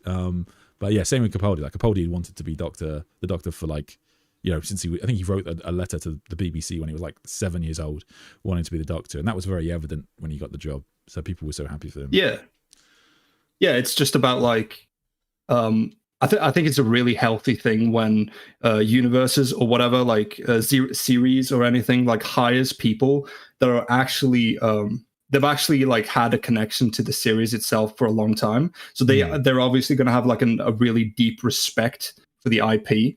And they're gonna, like, honor, like, kind of like the representation of the IP and how it should be represented, which is really good. That's what I'm hoping for with Cavill's show. That it just, like, goes completely 40k. Every 40k trope we love just goes hard on that. All the grim dark. No, that's fair. That's fair. Yeah. I mean, I hold out hope for it too, because, like, and also I think with Henry Cavill's show, it's not like it's going to be Henry Cavill adapting something that exists and he could, like, make mistakes. He will almost certainly be working with Dan Abnett or whoever it is who wrote the original story, or they've written something new for the TV show. And if the rumors are true and it's set in 30k, it will probably be the latter. Yeah. And I wanted to ask you, or not ask you, because I was writing some stuff down where you were talking about it, just to have more stuff to talk about it in case I needed to. And there was something that was really interesting when you brought up the whole humanity doomed thing, because obviously I've talked about that before once or twice. But I have a much more respectful perspective right now, I think, where I can completely understand the need or the want, like the human need to want to strive against all odds and somehow come out on top in the end. Against all odds, the villain loses and the hero rises from the ashes and all that good stuff. That stuff that makes you feel good inside at the end. And I thought there was a really interesting thing. I'm not sure how you're on kind of with like if I'm allowed to like kind of mention rather than read off the text, but am I allowed to mention a slight piece of text that's in the Silent King novel, or is that too early? Sure. That's fine. I'll be honest. Okay. I presume people that come to this channel are expecting spoilers. I don't really ever get comments that are like, "Hey, spoilers, man." Because sort of an odd place to come, to be fair. Yeah. Okay. So basically, because this was relayed to me by another guy who'd read the novel and was giving me a lot of excerpts because it's really interesting stuff. And he was basically talking about how there's this Eldar, Farseer, I think, who was, scrying the skeins of fate, if that's the word for it. And how most of the skeins were basically either Necron victories with a lifeless galaxy or a chaos victory, but then there were these very, very few strands of hope.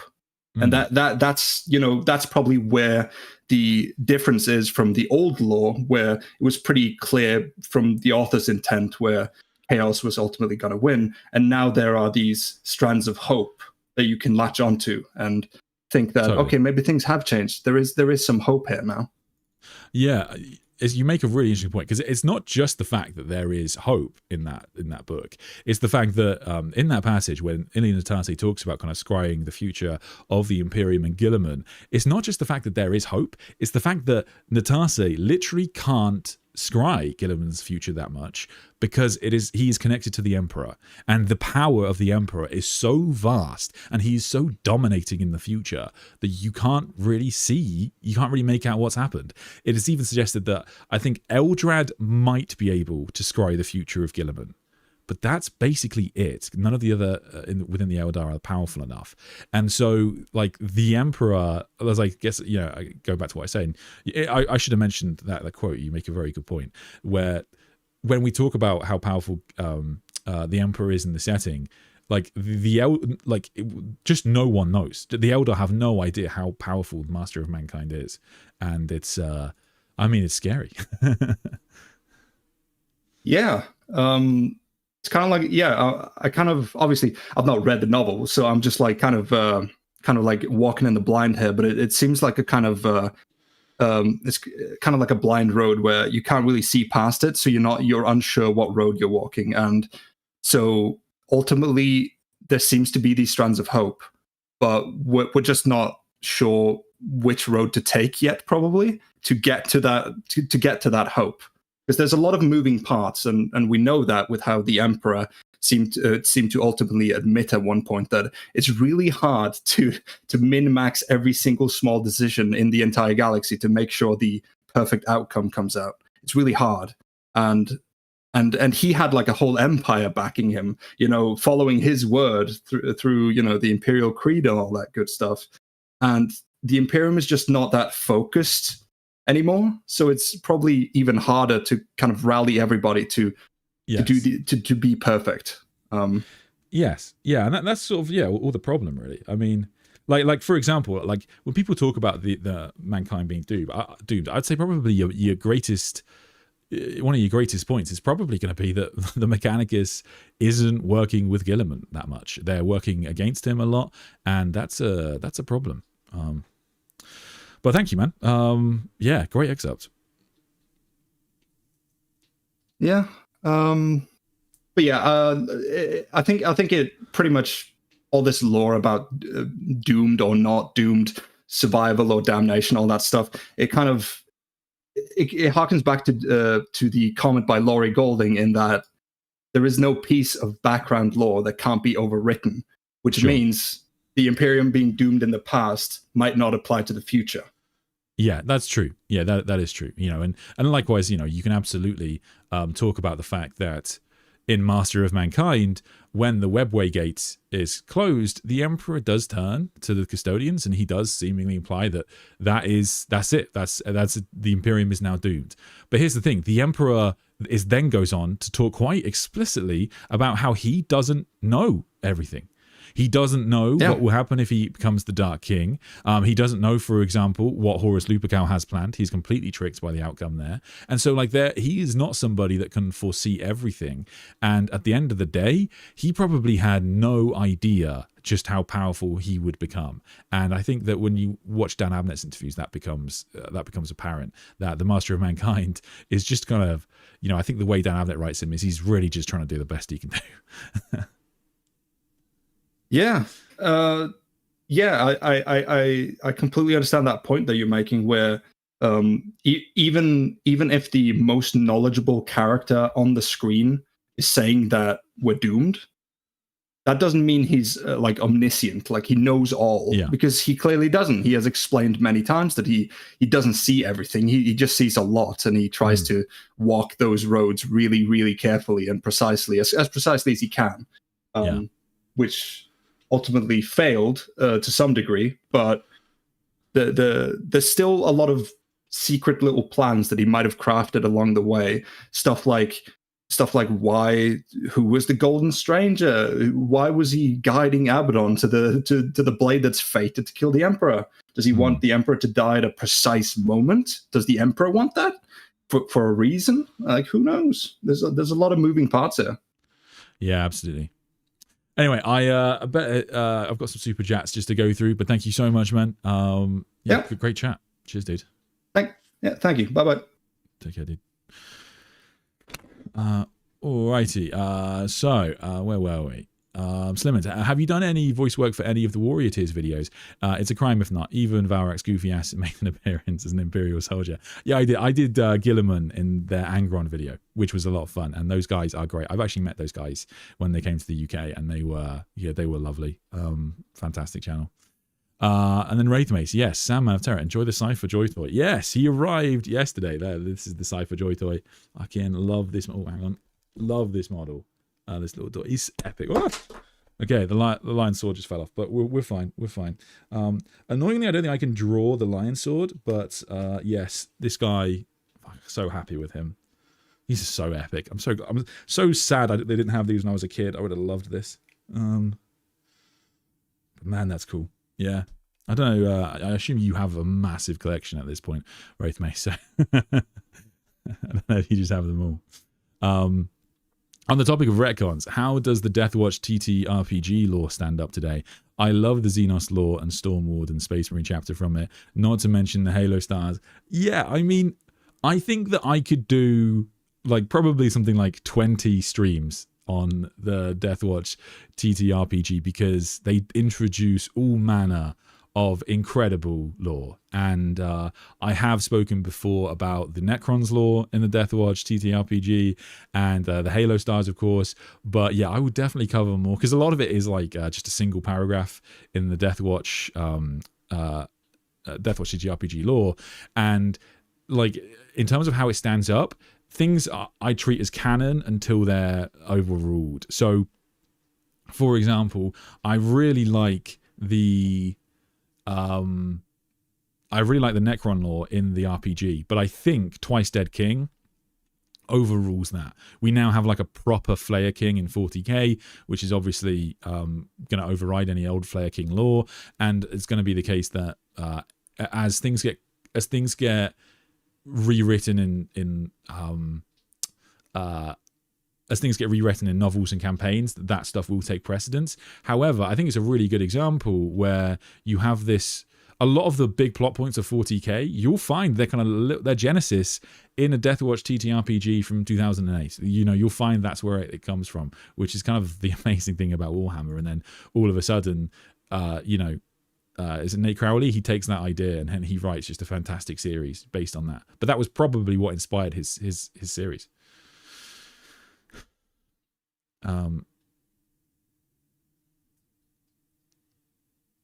He looks amazing. Gonna draft you into Joy Toy collecting. Oh mate, yeah, I mean definitely. I mean, I've seen in your streams in the background you have a massive amount. So I am slightly worried that it's a dangerous road to go down that you end up just buying, because some of them are quite expensive. But I quite like the idea of just having Cypher, and then I just leave him in the back of this video, the back of my streams, and each stream he's in like a different pose or a different place, and Someone to watch out for. But yeah, no, he is great. He is so good. I should have put him on top of the wedding cake. That's what I should have done. I'm sure my wife wouldn't have minded.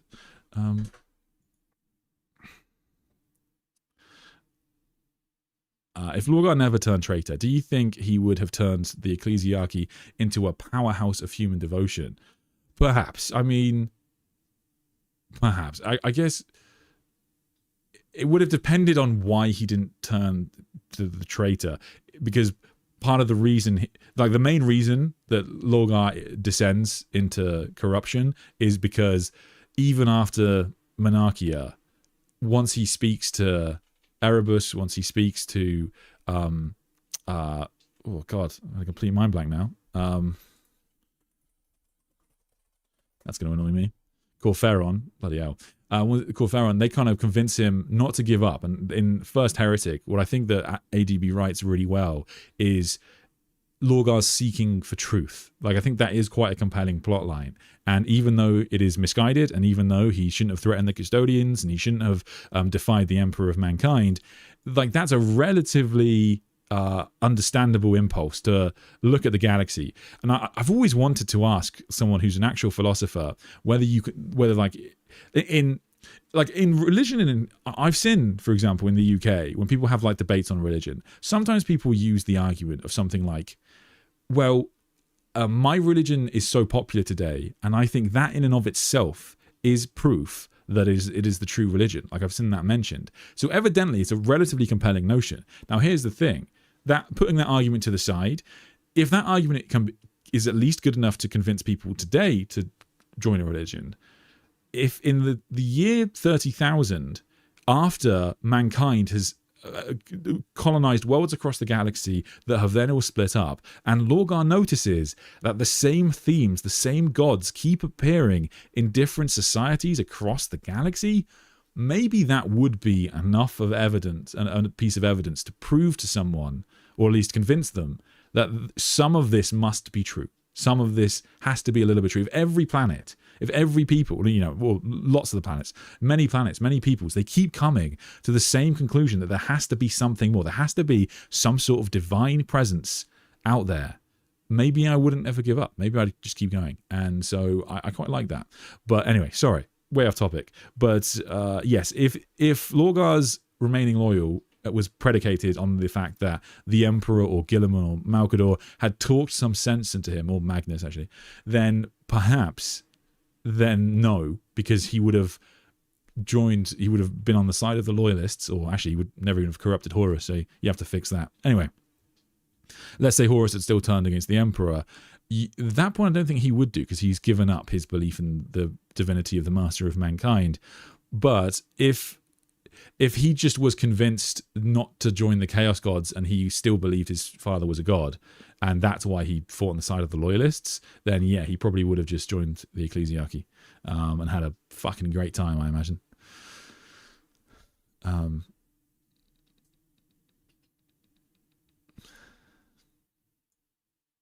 You'll have to paint the beard on Causeway on the Cypher model to convince me it's Causeway. That is genius. Yes, if they do a Causeway Joy-Toy model, maybe I'll just buy that too and swap the heads. Maybe I'll try that, because there is actually on the Causeway model, he is hooded.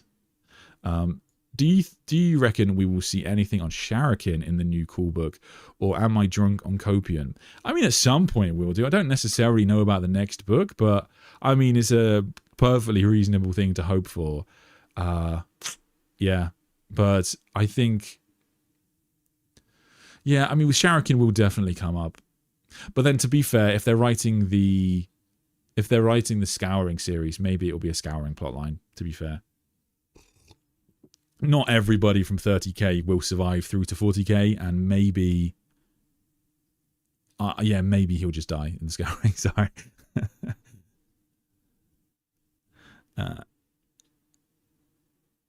Hey everybody, despite his failings, the Emperor ultimately defeated God-level Horus and saved humanity from chaos, sacrificing his body and his soul in the process. I think he should always be respected for that. I'm with you, Charmsticks. Yeah, damn straight. Lorgar is great because he's labeled as the Faith Primarch, but the reality is that his journey is about always doubting. He even doubts the Chaos Gods. He does doubt quite a lot. He doubts Horus, and in a way, he does doubt the Chaos Gods, I guess. But it'll be interesting to see what they do with him in 40k. Like, because they could maybe they should come up with a new avenue for his character.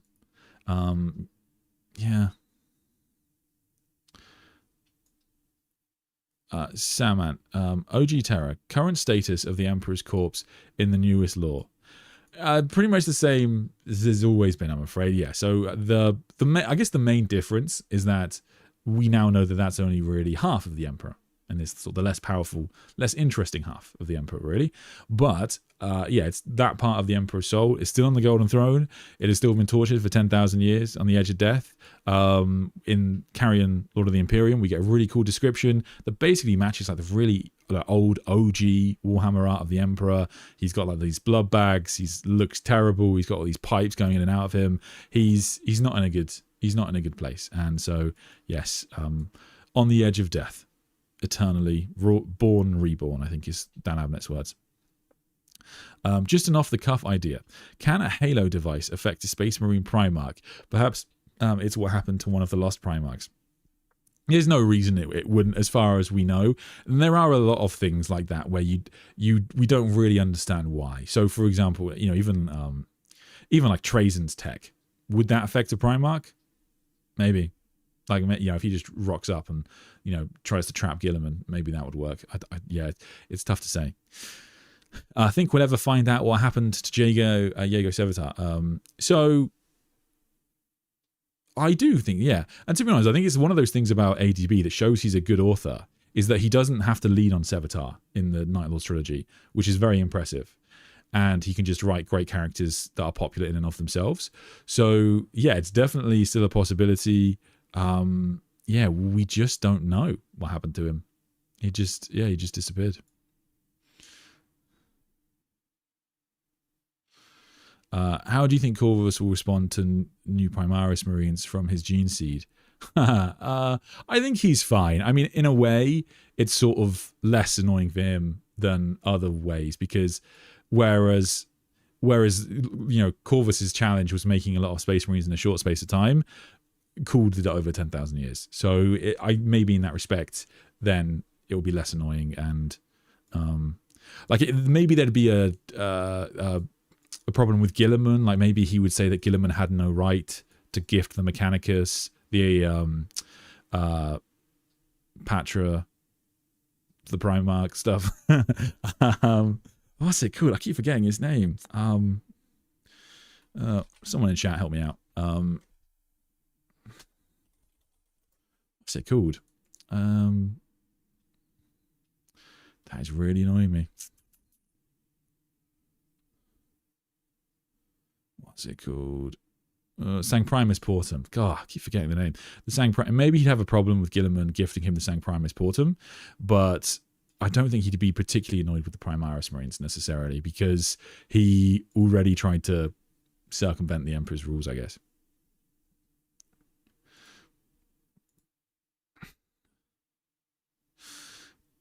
Need more Guy Haley. Yeah, I mean, he's still cracking them out. I mean, I'm excited for the new Cool book. That could be big. Yeah, if there's a big book this year, that might be the biggest book this year, to be fair. Well, presumably Trazen's tech is holding a perfect Fulgrim clone, so maybe. Yes, true.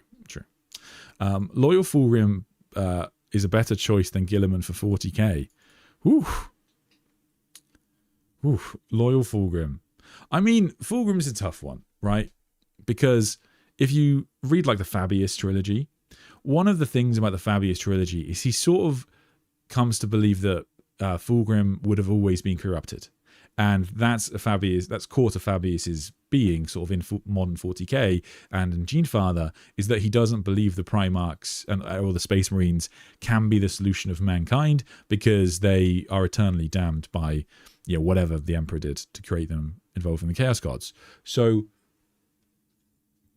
he does seem to believe that generally, but he does kind of address Fulgrim with that mentality in Clone Lord. And so I don't know. But like Fulgrim does have some incredible qualities. He was very likable in the Great Crusade, but he was always a bit of an ass. Is the thing. So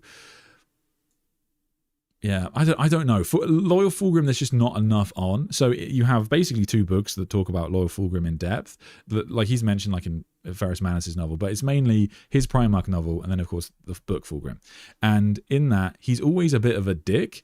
He still kind of okays Fabius's work before Fabius, before he is properly corrupted. He is, foolish enough really to pick up the sword, and when he conquers Byzas, he does have a lot of redeeming moments, but he's still Fulgrim. He was always going to be.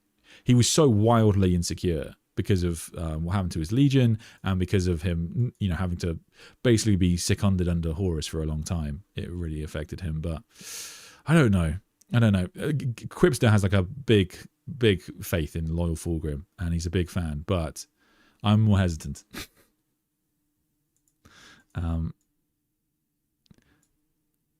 Could Perturabo repair the Golden Throne? Ooh, good question. I mean, to be fair, he'd probably give it a good crack. I think that, yeah, he does sort of have this ability to understand things very quickly. That is a big thing for him. Like he, in his Primarch novel, it talks about how he can just like intuit technology just by like, it's like baked into his DNA. So maybe there's going to be something in there. But ultimately, why would he know Old One's tech, I guess, is going to be the question. And you'd have to sort of explain that. Which is why a Vulcan return would make more sense to me, because in terms of what has Vulcan been doing for 10,000 years, if his thing has been trying to understand Old One's technology, I think that's a pretty good reasoning. I think that's fine. So I wrote this in your Discord, but I think they'll have to bring back the 2nd and 11th Primarchs. Oh god. They're going to run out of evil Primarchs to return, and Loyalist will get several in a row. So that's a really interesting question, but in terms of the finances there, we still don't have a Night Lord's range, a Word Bearer's range, or a Iron Warrior's range. So yeah, you kind of have a Black Legion range. Wait, who am I missing? I'm missing someone. Alpha Legion, or an Alpha Legion range. And so you don't have any of these armies with like proper ranges, or even just like big characters or squads. And so there's still a lot to go in terms of releasing models. And if you think about it, that you can probably guess why they haven't done that yet. They just aren't sure they'll sell. So I think it will entirely depend on the Night Lords. How well the Night Lords do. I think that we will get a Night Lords release at some point, because the Night Lords are some of the coolest models. They've already been releasing some Night Lords models over the years, and the Night Lords are one of the most popular traitor armies, and they're just a big fan favorite, right? So I think that you will get a Night Lords release, and depending on how that does, they'll do the rest. Of course, you'll get Lorgar and Perturabo at some point, but I get at a certain. You're right to say at some point they're sort of run out of traitors, but at the same time, if there are too many traitor armies, it's like Games Workshop from like a financial point of view isn't going to view it necessarily as worth their money to invest in. Do you see what I mean? So at a certain point, they've got too many traitor armies, because there's the same reason they don't have all of the guard regiments. Like, it would be really nice and so cool for us if you could buy Talon again, you could buy Plastic Steel Legion, you could buy Plastic Tanith, all of these amazing factions that we all love in the books. Like, it would be great if they all had proper ranges. The reason they don't is because they're just not confident they make enough money. So I'd love to be wrong, but I suspect that's the reason why. It's just because they're not sure they'll earn it back, because they have to pay designers, and they have to take up shelf space. That's the thing. Like, I remember someone talking to me about that once from Games Workshop, that they don't release a lot, like with a lot of Space Marine stuff. The reason they legend stuff, one of the big reasons, is shelf space. They just have to. They hire whatever consultant company, and they're like, when a customer walks into your store, this is what they should see, and everything should be clear and clear to direct. With Heresy, for example, they can do whatever they want, because in Heresy you buy it all online pretty much for all of like the faction specific stuff, and the actual like Heresy stuff you see in the stores most of the time is just going to be the main plastic kits. But yes, I'd love to be wrong. And absolutely, we cannot rule out the 2nd and 11th anymore because we can't rule out anything, which is wonderful. The changer of ways. Oh, no. The big bad is GW themselves. I don't trust them ever since the End Times Law. Fair enough. 40k will join Star Wars and Doctor Who in the mediocrity ending. Yeah, it's sort of... The thing is, I guess the truth is, when 40k, if 40k ends, it's sort of inevitable it will be bad, because the reason they would decide to end it would be them not selling enough models, and so it's already bad, and then they're going to end it. So they're going to end the they're going to end the bad setting because it's bad, and then that ending will probably also be bad. So in the end, it probably won't be great. There's a difference between characters saying so-and-so would totally beat so-and-so versus actually showing that and actually treating the characters as that level of threat. Yes, I mean, very true. I mean, like when Primarchs evaluate themselves, we were putting this together on Discord, a list of all of the Primarch opinions and Primarch fights, right? And of course, a lot of the Primarchs do have opinions on who the most powerful Primarchs are and which ones they could easily beat. And Leman Russ, for example, very confident he can beat most people. However, that doesn't necessarily mean Leman Russ can beat most people. Like, the Lion is missing from that list. And even though he kind of groups a bunch of Primarchs together and says I could beat them, Leman Russ has already fought the Lion and, at the very least didn't win. So how can you look at Leman Russ in Wolfsbane and be like, oh yeah, when he says he could beat the Lion, that's obviously true? That just doesn't make sense to me. So that seems to be the case. Likewise, Corvus rates like Horus and Sanguinius very high. So yeah, anyway, there's a lot of it that is just going to be opinion based, and you can't take everything as fact. But I guess, yeah, it's sort of the fun of the setting. It's tough to give hard rules, right? Like, it's not like I say the novels are always true and codexes are always false. That's definitely not true. But at the same time, it depends who's saying it. Do you know what I mean?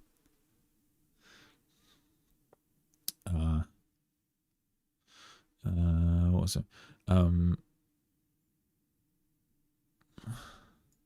But with 3D printing, is model production a super long-term plan for GW? I would guess so. I've watched a lot of the videos that have been about the controversies around Games Workshop sending cease and desists to companies who sell STLs and that kind of thing. And I don't really understand I'll be honest, I don't understand the legal terms of it. I've no idea how copyright law works. You have to, speak to a lawyer or whatever. But it's... so far, Games Workshop seem to be weathering that fine.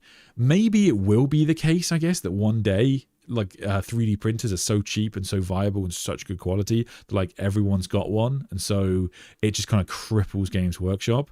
But I feel like we're a long way away from that. But maybe I'm wrong, And I guess, I think I view a lot of the 3D printing stuff, and I'm not justifying it, and I'd obviously not endorse crimes. Google if you're watching. But the way I sort of view it is kind of how, in the early 2000s, the way people would talk about streaming, right? And a lot of artists came out and were very angry about this.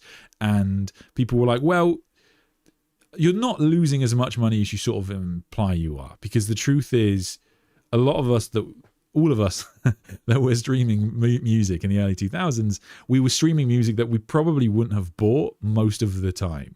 And in actual fact, sales from CDs didn't drop by as much as people were saying they would do, because if you like the artist, you still buy this track. So it 3D printing is kind of like that. I'm not justifying it in the actual crimes, but I'm just trying to be honest here. I think for a lot of it, it's going to be the case that people that are 3D printing entire armies, they're not 3D printing armies that they would have bought otherwise. So the actual impact on Games Workshop so far probably hasn't been that big.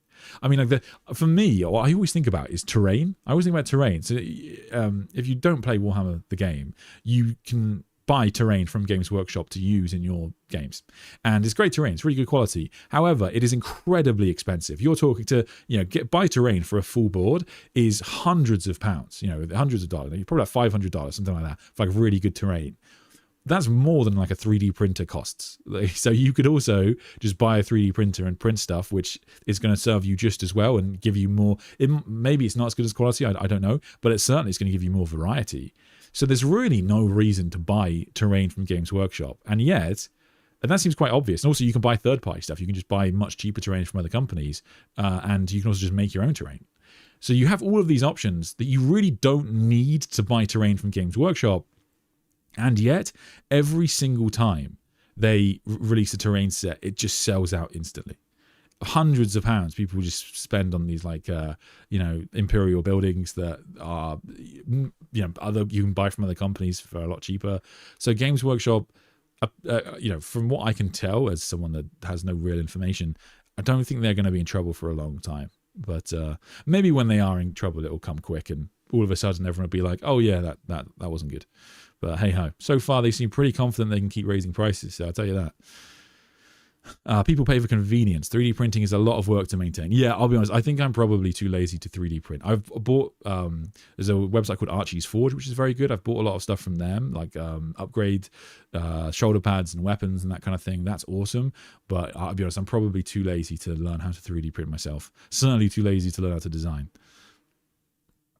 It's a hobby in and of itself. Yeah, that's true. GW would start selling STLs themselves and at an absurd markup, no doubt. I don't know, because the problem with selling STLs, right, is that at that point can you just pirate that? Would it be very easy to do? Like, how would you stop some, like, it's the same reason they don't really sell codexes online anymore, is because they realize people were just downloading them and then giving them to their mates, I think. Cribster, hello buddy. The GW terrain is sick though. It is good. It is good terrain. But like, I guess I just sort of think, like, one of the things, because I think that I probably would consider 3D printing if I had a big place with its own table, because I'd love the variety, like if every time I played you, Cribster, like, it was like one day it was like a lava board with all these kind of like cool fortresses, and the next time it was a forest. I mean, presumably if you've got a 3D printer, this kind of stuff is quite easy to do, or at least it's a lot cheaper. You could just do so much, and I would love that. I'd also love to just kind of spend a ridiculous amount of time trying to customize every Space Marine with absurd levels of trinkets. A lot of the 3D printing stuff does appeal to me, I'll be honest with you. It's like a collector wouldn't collect fakes. That's true. I guess that, yeah, it's not so much, yeah, maybe fake is too hard a word, but I get where you're coming from. Like, I think that a lot, like Warhammer 40k miniatures, at least from when I was a kid, they hold their value very well. And there is a lot of people that I know that do just buy armies, paint them and sell them because they enjoy the process, and that is a lot of time, but they enjoy the process. However, you more than make enough money. You make, if you make your money well, like Quipst is a very good painter, and as said before, like, I might start this again, blah blah blah, and like I hope he doesn't, because his models are very nice, but like if he did sell them, I mean, he'd make a lot of money. It's well, like there's a common joke in the miniature community about like eBay quality, because people will call things pro painted quality on eBay, and it's not that good. But the truth is, there are a lot of people out there that just sort of want a vaguely nice army to play with and will pay a lot of money for that. So if you are a really good painter, you can make some like good money. And that's, sorry, the reason I say it is because that sort of plays into the collecting thing, in terms of a lot of people will plan to hold on to things until they sell. Do you know what I mean? So yeah, it's a tough one. The scalpers buy them all for, man, the scalping is getting bad. Every time I think about, because like even just like the background of these videos, I'd like to have some of the limited edition books. I think that would look quite cool. But every time I try, it's unbearable. So to be fair as well, if I buy them on Kindle, I normally get them like a little bit before the books arrive. So I end up buying them on Kindle anyway, just to make content. But I would love some of the limited edition stuff. But yeah, it's brutal, man.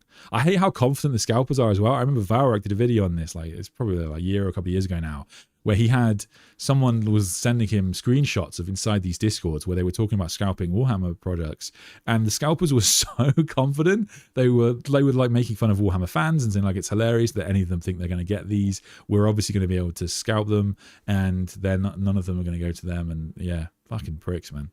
But it's not just Warhammer, is it? I think PC parts is a big thing. Like tickets is obviously massive. So I don't know how you fix the scalping problem. I really don't, but maybe there is an answer.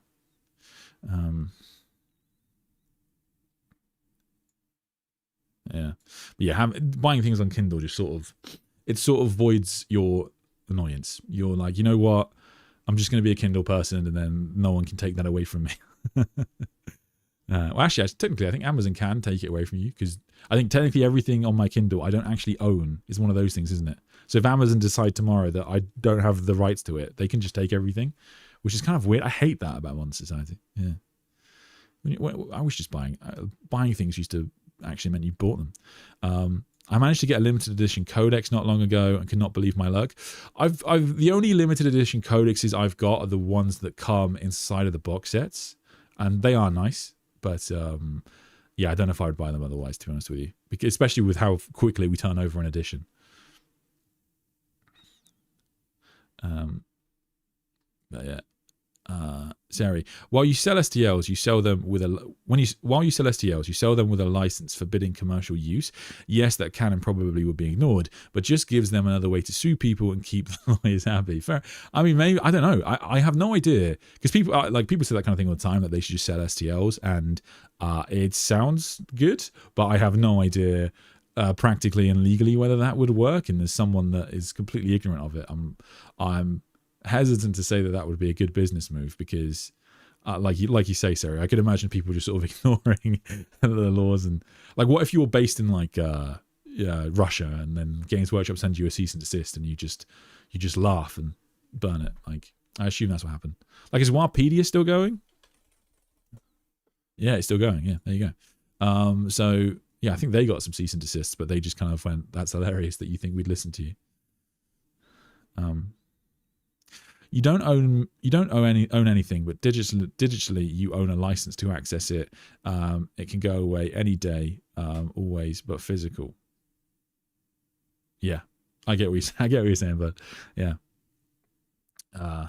The Ellie thing really chaps me when they stick exclusive short stories in them. Yes, mate. Carcharodons, that pissed me off.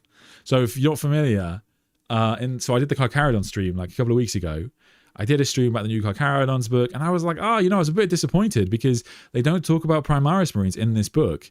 And then I got a message, and someone was like, "Oh yeah, because it's in the short story that you have to pay £40 to access this short story that talks about the Carcharodons getting Primaris Marines." And I was like, "Oh, that's fair. That's totally fair. Come on, game. Like, that is such a dick move. They know what they're doing, don't they? Bastards, fucking bastards, man. Like, yeah." But yeah, that's probably going to happen again. I'm going to have to, at least it wasn't like the biggest thing in the world. But now every time I'm going to be like, I feel like there's a big thing missing from this book.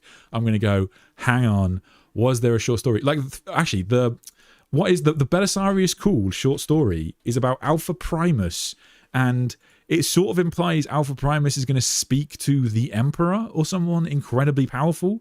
And you're like, you're putting that in a short story. Such bastards, you know what I mean? Fuck's sake. Like, man, because I would buy that short story. I would buy that limited edition just to read that, because, like, you know, you guys have seen my video probably. Like, I love that Alpha Primus story, and they're such pricks, but it works. Fuck you. Yeah. I love the one thing I love about the Russians when it comes to 40k, they love the grim dark and won't let GW get in the way of that. Fair enough. To be fair, there's plenty of recasters in China and Russia, and on occasion they've had better quality than GW's boxes in the store, like the old tactical squad before GW got molds recut. I've heard that some of the recast stuff is like better somehow. To be fair, better than resin is probably easily doable. So I used to live in Hong Kong, and I used to play Warhammer when I was there, and I always wondered whether Robert Rath was ever in the same store as me, because he also lives in Hong Kong, fun fact. And so I don't know if he was at the same time, but maybe I met him one day and I just didn't realize it. Anyway, so yes, at the time I was there, it was sort of at that stage where 3D printing, recasting was starting to take off, and it was kind of it was a bit of a divide in the community there at the time, because, and it's probably the same everywhere actually, where recasting was incredibly easy to get access to. So a lot of people did it, but at the same time, there was that big mentality of like, you must support your local gaming store. Hong Kong's like London, it's so expensive to live there. So you really should support your local gaming store if you can. And so people had a difficult relationship with those people that recasted, and it was tough to know. Yeah, it was a political minefield basically. But yeah, some people would have, like, there was a guy I knew called Tony. I miss Tony, and he would have like, he had like every heresy army with like every like limited edition special unit, like all recasted. And I'll be honest, I never did like a 1-for-1 comparison, but it looked pretty good.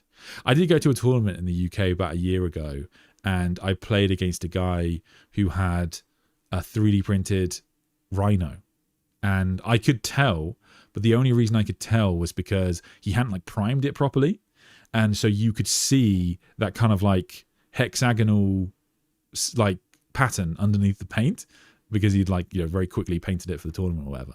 But yeah, it's sort of yeah, it's definitely increasing. And he's been in Hong Kong 12 years. Oh, there you go. Maybe I would have met him one day. I don't know. I don't actually know if he would have been working for GW, because I think he was working on a lot of the heresy lore for many years. I'd have to look. I think in the Black Books he is mentioned. I'm counting on you making a video to find out what happens in that short story. Well, there you go. If you guys can support the channel, then I can get the money to actually buy that book. I mean, is it actually, when is it on sale? Is it this Saturday? I would try and get that, because I would love that. I would love to have access to that short story. Or else it's not going to be out for fucking ages. I hope I haven't missed it. Does anyone know when that's out on free purchase? Because I would do everything I can to get my hands on that. Better than being put in an audio drama. Yes, to be fair, they used to do that. So like Herald of Sanguinius, that was an audio drama. That way you could only buy that on Audible for a while. Most of those audio dramas were pretty good, to be fair. Like, so that sort of justified it. Like, you had like that one was pretty good because they really lent into like the ambiance music and like the fires and the ceremony. So it was kind of a cool audio drama. It's only like a couple of quid if you want to listen to it on Audible. It's very short.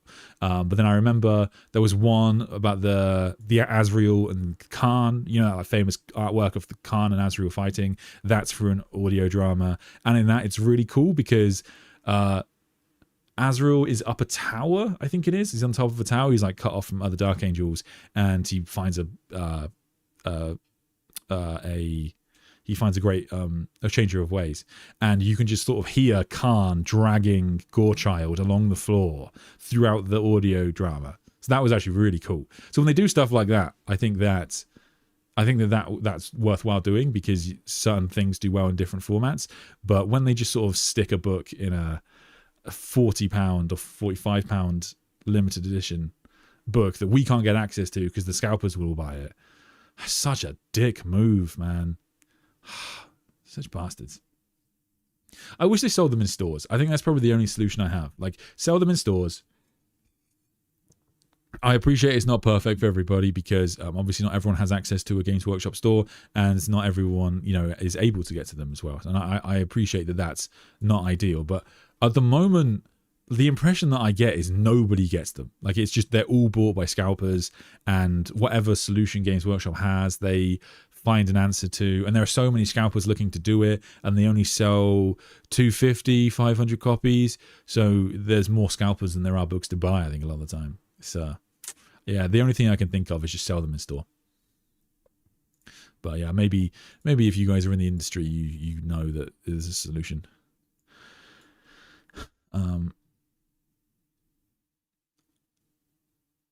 I've only ever been disappointed with China recast models I've gotten. There's always something wrong with it. Some people accept the extra work to clean up mistakes. I don't.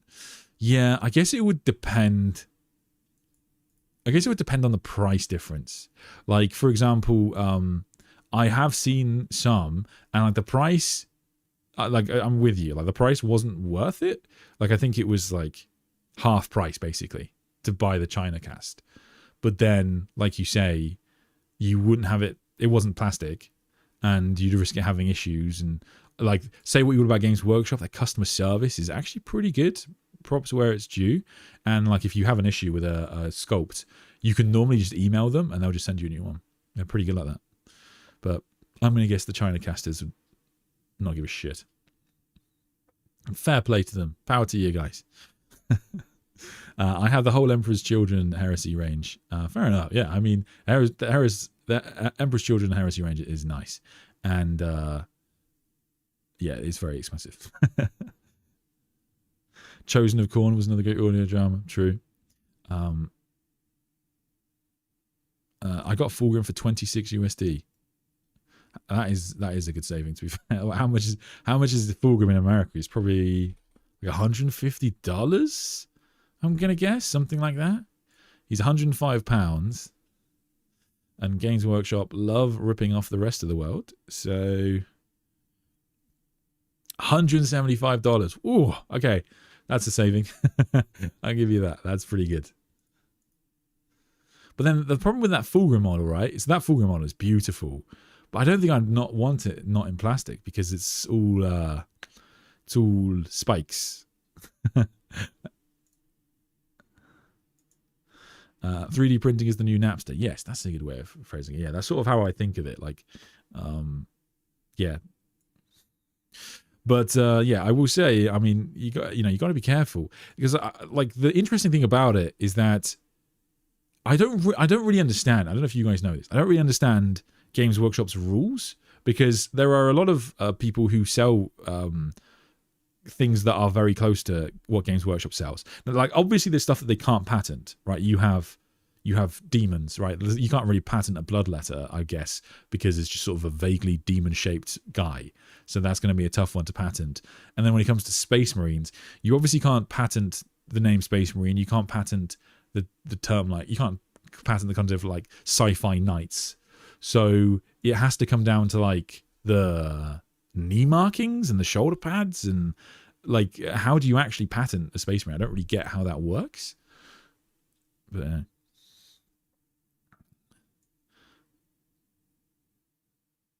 GW kept giving me Canis Wolfborn replacements because the mold was so bad, but they never stopped trying to give me an unbroken model. Fair enough.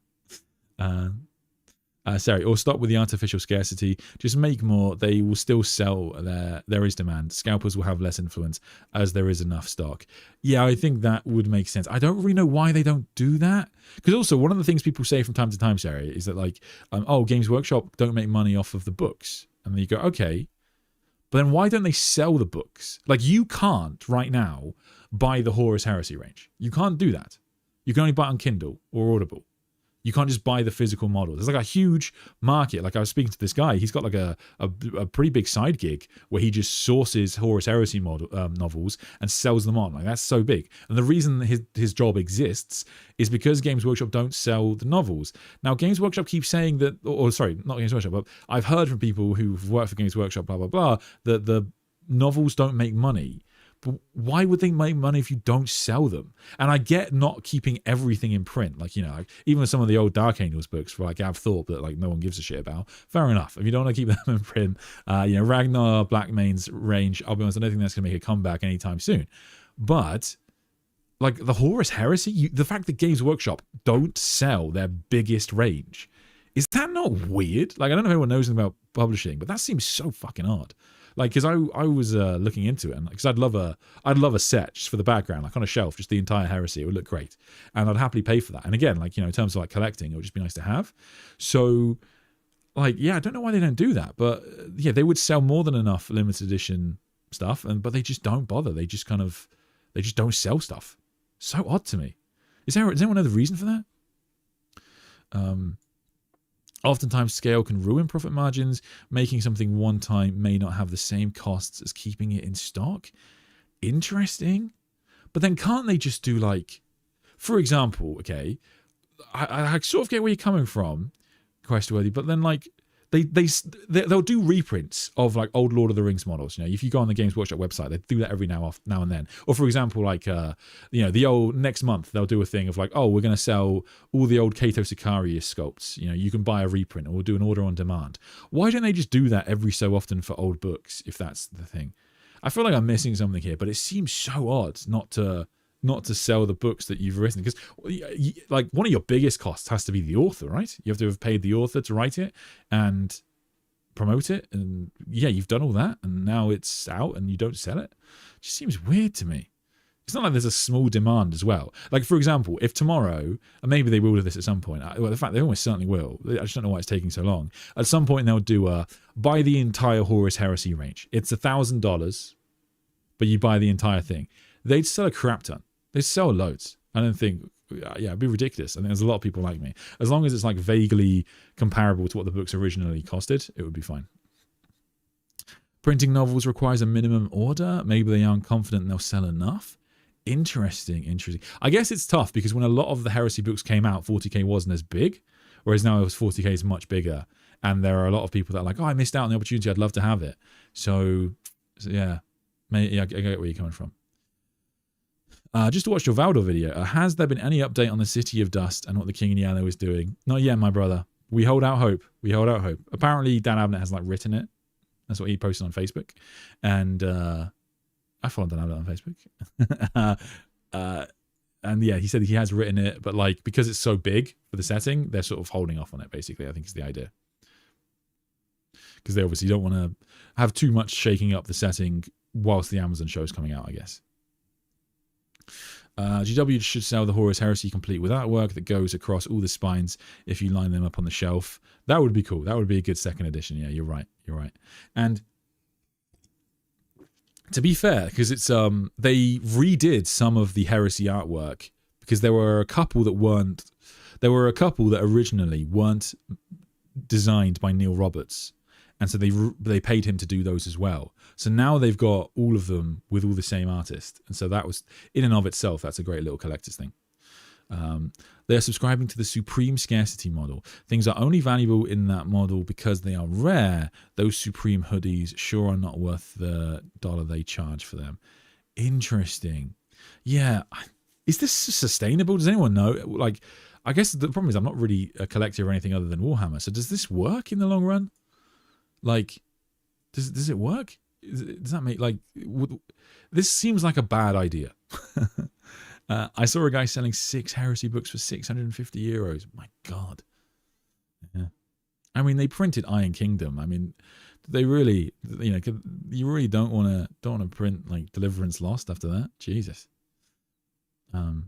They could also have a pledge system where enough people pledge for it to be profitable. They order them and send them out when done. That's true. I mean, but also you could do it with just some of them to start with. Like, for example, if you do it with just the first 3 books, and then if that doesn't work out, don't do it again. But why don't you just, I don't know. I feel like they're probably going to do this. What are your thoughts on the explosion of AI 40k YouTube? Yeah, we spoke about this quite a lot last week. Yeah, it's sort of, it's one of those things. It's not great. Like, I'm obviously like it is like yeah, I guess it's a competitor, I guess, in that sense. And that's caused the channel to evolve. It's kind of why I do more streaming. It's kind of why I put my face more in content, not just the fact that I'm incredibly handsome. And so it has forced me to kind of change how I view the channel, I guess. But yeah, the truth is it's all doing incredibly well. Like, some of those channels are doing ridiculous numbers, and they just, like, it's kind of it's sort of weird because it takes me so long to do videos when I have to read the books, write the scripts, record them and edit them, right?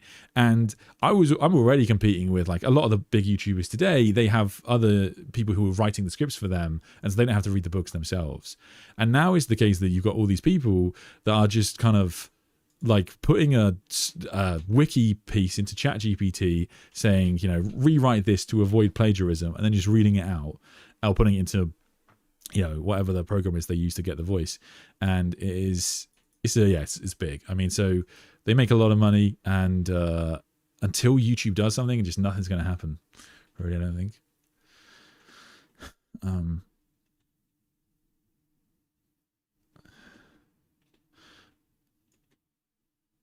The AI lore channels add so many small details, lies and details. That's not true. Yes, that's true. Like, I spoke about one that someone sent me where, like, I think this one was actually a guy who had read it out, but he'd used AI for the script very clearly, and it was the Horus Heresy, and he added this story about Malkador and the Vengeful Spirit, which was amazing, fantastic. Like it's kind of hilarious. Yeah, I know what you mean. The truth is, I guess it's like, because the funny thing is as well is like, also because I am a real person, we have a lot more pressure on us to not use AI in like art and things like that as well, right? So I don't use AI art, and like I still get messages from time to time if I use art that sort of looks like AI art, because there are some, when it's just like a portrait of a Primarch or whatever, and it's got that kind of shiny computer finish, people will still be like, this is AI art. And so I have to like make it very clear, like link them to the artist just to cover my ass. But like obviously most of these channels just kind of, yeah, it's sort of amazing because there was a thing where like, I think it was it Oculus that got taken down, something like that, where like someone had gone after him for using his art or something like that. And it sort of amazes me that the artists are so okay with these AI, or not okay, but maybe they can't do anything, I don't know. But I'm surprised that they're not able to, I'd be surprised if they're not able to copyright strike these AI YouTube channels, because I mean, I'd be annoyed that they were using their art without permission, but also they're then using a lot of AI art in addition to that. And so, wouldn't that be annoying? Yeah, but I don't think they get taken down very often, or at all. YouTube probably has no incentive to crack down on AI channels. They keep people watching, which is all YouTube wants. Yeah, that's probably true.